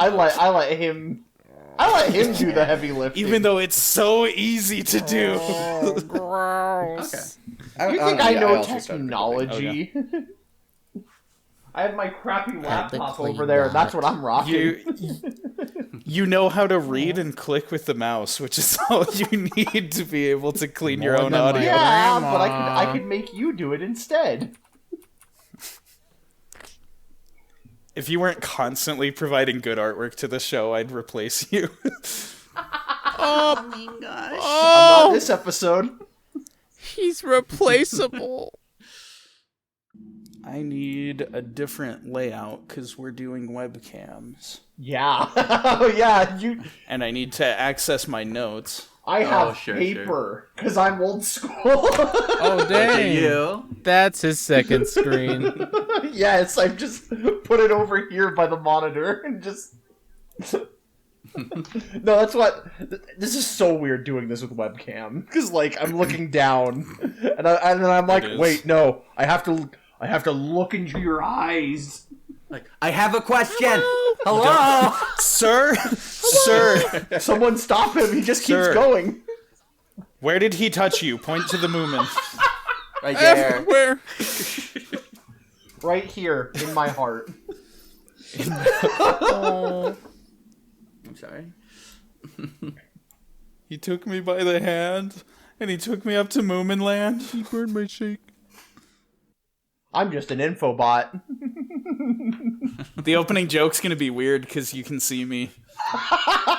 Oh. We're just going to watch expectantly. Did you get the sock puppets ready for the opening joke?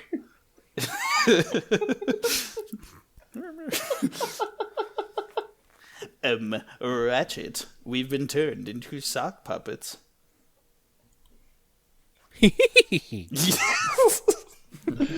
I was rewatching the cutscenes just as a refresher of the game before we started talking about it, and I got to the laugh and I had to pause because I forgot. Clank's famous laugh. Oh my You give him the little Scooby laugh. So many sleepy stuffs around, but I don't got none. Yeah, surprise! We just opened this call and now we're all gonna take a nap. Crazy, okay. Aww. No, that's what the viewers will be doing. Oh, right.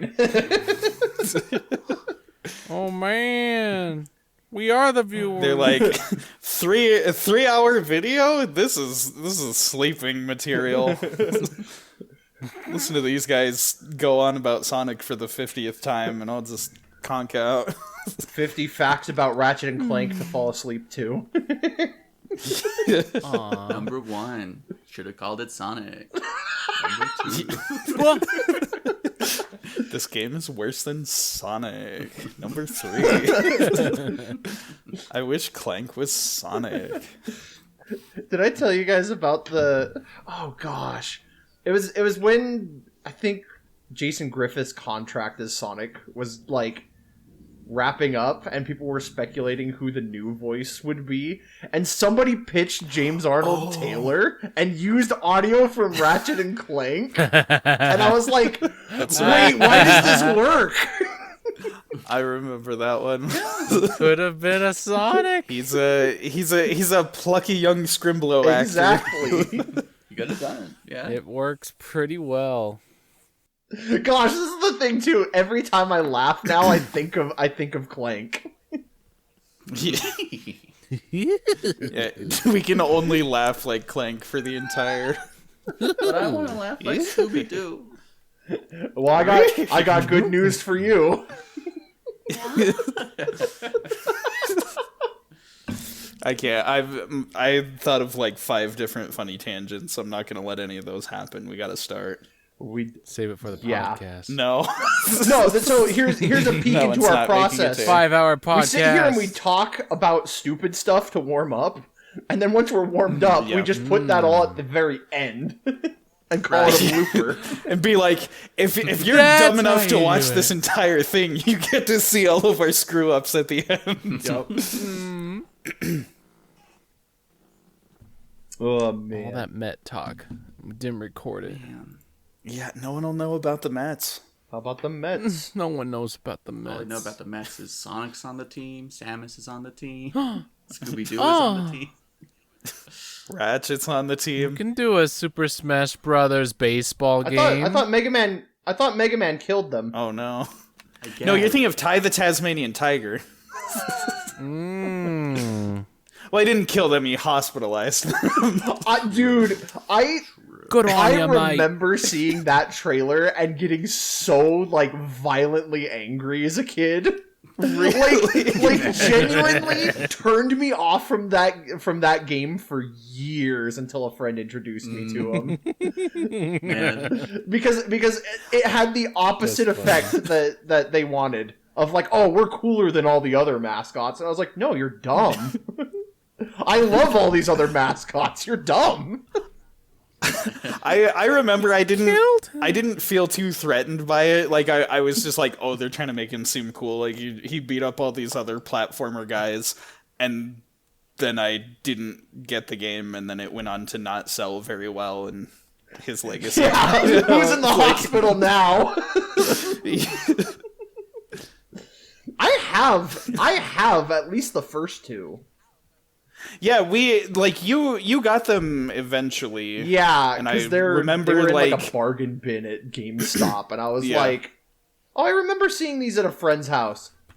Yeah, why not? I'll throw $3 at this. Yeah. Well, those are the right 2 to get, so good job. I remember I played the first one, and third? like the opening bit was like really fun. I was having a good time, and then I got to the beach level, and I was like, I never want to play this again. Oh, And then I just jumped into the second one, and I played through the tutorial level, and I'm like, wow, this is a lot of fun. Like, this is a big improvement on the first game. And then I got to the second level, and I was like, I'm done. I remember going. Happened twice. comparing all the first levels in the tie game. I went to a friend's house and watched him beat the final boss to like the first game. And I was just like, oh, okay, so that's what this game is. You saved Australia, toy. Oh man. It's a fun drinking You did game. it, Ty. Just looking at my notes, every time we say the word scrimblow, take a shot. Gonna kill us. Why did you do this? Welcome back to the Alcohol Poisoning Podcast. No, I'm just drinking soda. I'm gonna be wired up for the next year and a half. That might kill you faster than might. alcohol That if you're might. just guzzling toilet cleaner on the regular. Carbonated toilet cleaner. At least my bowels will be Vinegar. clean. Just wipe everything out.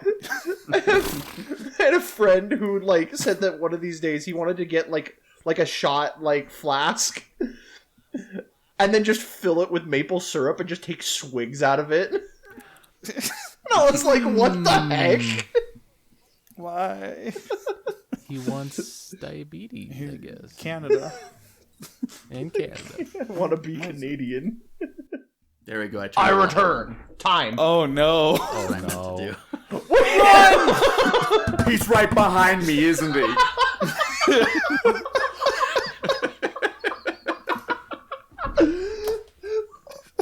I got up to get water and I came played. back to that. I wasn't ready for it. Oh my I just wanted to try that. I had that set up apparently. Yeah. Just every Infobot, someone dies. Someone so- dies. Death compilation in Ratchet and Clank. It's just like Spyro. If you've seen the Yes. cutscenes. That's true. A lot of them died in that too. Insomniac, they might need therapy. They can't sleep at night because they're thinking about that stuff. They need to sleep. There's a little scientist guy and he sounds like SpongeBob. I'm so I scared. never went to the place. Oh no. He didn't wait till 2 a.m. He doesn't know. No, that's not in the first game. What? No, sorry. I swear I made it in there. It's in the second game. There's so in the second game, there's like a level with the teleporter that doesn't work unless you're there at like the hours of 2 to 4 a.m. like an Insomniac, and then you can go to the Insomniac Museum. I like that. Yeah, but no, nothing like that in the first game, so we didn't miss it. Oh. That would have been a really Darn. cool thing to talk about on the podcast. Yeah. Burning content now. Well, too bad. Put it at the bloopers. We make the joke every time, Joseph. We're like, all right, cool.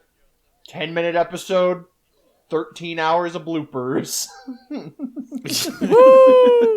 And that's funny because that's not what Now we're happens. talking. 'Cause then we actually start and we talk for 13 hours. They're all bloopers. Yeah, I know. We need a quick break. One thing. All right, let's talk about story. I hated Freaking it. hate Yeah, it this was the video worst. game. Stopped right there. Gosh dang it. Like, we're just doing this to placate David, but like this game I know, sucks. Why can't you make him choose a different game, a better game like Halo? Yeah. Halo or Banjo or Mario, just come on. I was wondering with your Newgrounds segment thing, do you know if that might have been Jack and Daxter they were talking about instead? Maybe. I don't remember. Like, I remember hearing people make comments like that. I don't remember from a specific place. Okay, because like definitely back into real podcast talk. Like Ratchet and Clank are a nice duo. Like they really do work together. And that's why I had to kill him. That's why you had to kill him. But no, Welcome back. Weirdest sentence to come back to. I had to kill him. Sorry. My son decided to climb from his bed to his windowsill and fell. Ooh. oh no. And I'm like, oh my god. So my wife is like, you need to go over here right now and like help calm your son down because he's really freaked out. I'm like, okay, let me just send a covert message. Now here's the thing. We have the visual indicator this time, so if you need to get up and leave, I know. I was like, you trying can literally to. just do it. I was trying to, but also like you guys were in the middle of a conversation, and I was like, okay, I'm just gonna. Well, now we know. the parental panic set in. Is So we're he gonna okay? seamlessly. Yeah, he's fine. He didn't Okay. even seriously injure himself. Just took a tumble. He's playing too much Breath of the Wild. I know. He Trying thinks to he can stand climb up. anywhere. He's playing too much Ratchet and Clank. Fall damage is real, Yeah. actually. Fall damage is real. It hardly ever comes into play, but that's right. Yeah, no fall damage in Ratchet and Clank. Yeah. Whole thing. Just put it randomly throughout the episode. Really throw people off. Mid-roll ads. Oh, you posted a picture? Rough trigger. Rough the trigger? bad What is core that? conspiracy. What? What is that dog? Is this AI generated? No. Wait, Natsume? What? Yeah. Serious fun. We know them because of the Metabots games. Yeah. Oh. They did something else that sucked. I can't remember what though. Rough Trigger. What a name. Trigger. Oh my goodness. Rough Trigger. That is, you know, That's you've impressive. made it big when you get knockoffs. This is true. Yep. Rough Good Trigger. job, Oh my Ratchet. Oh. Well, now we got to do that one next.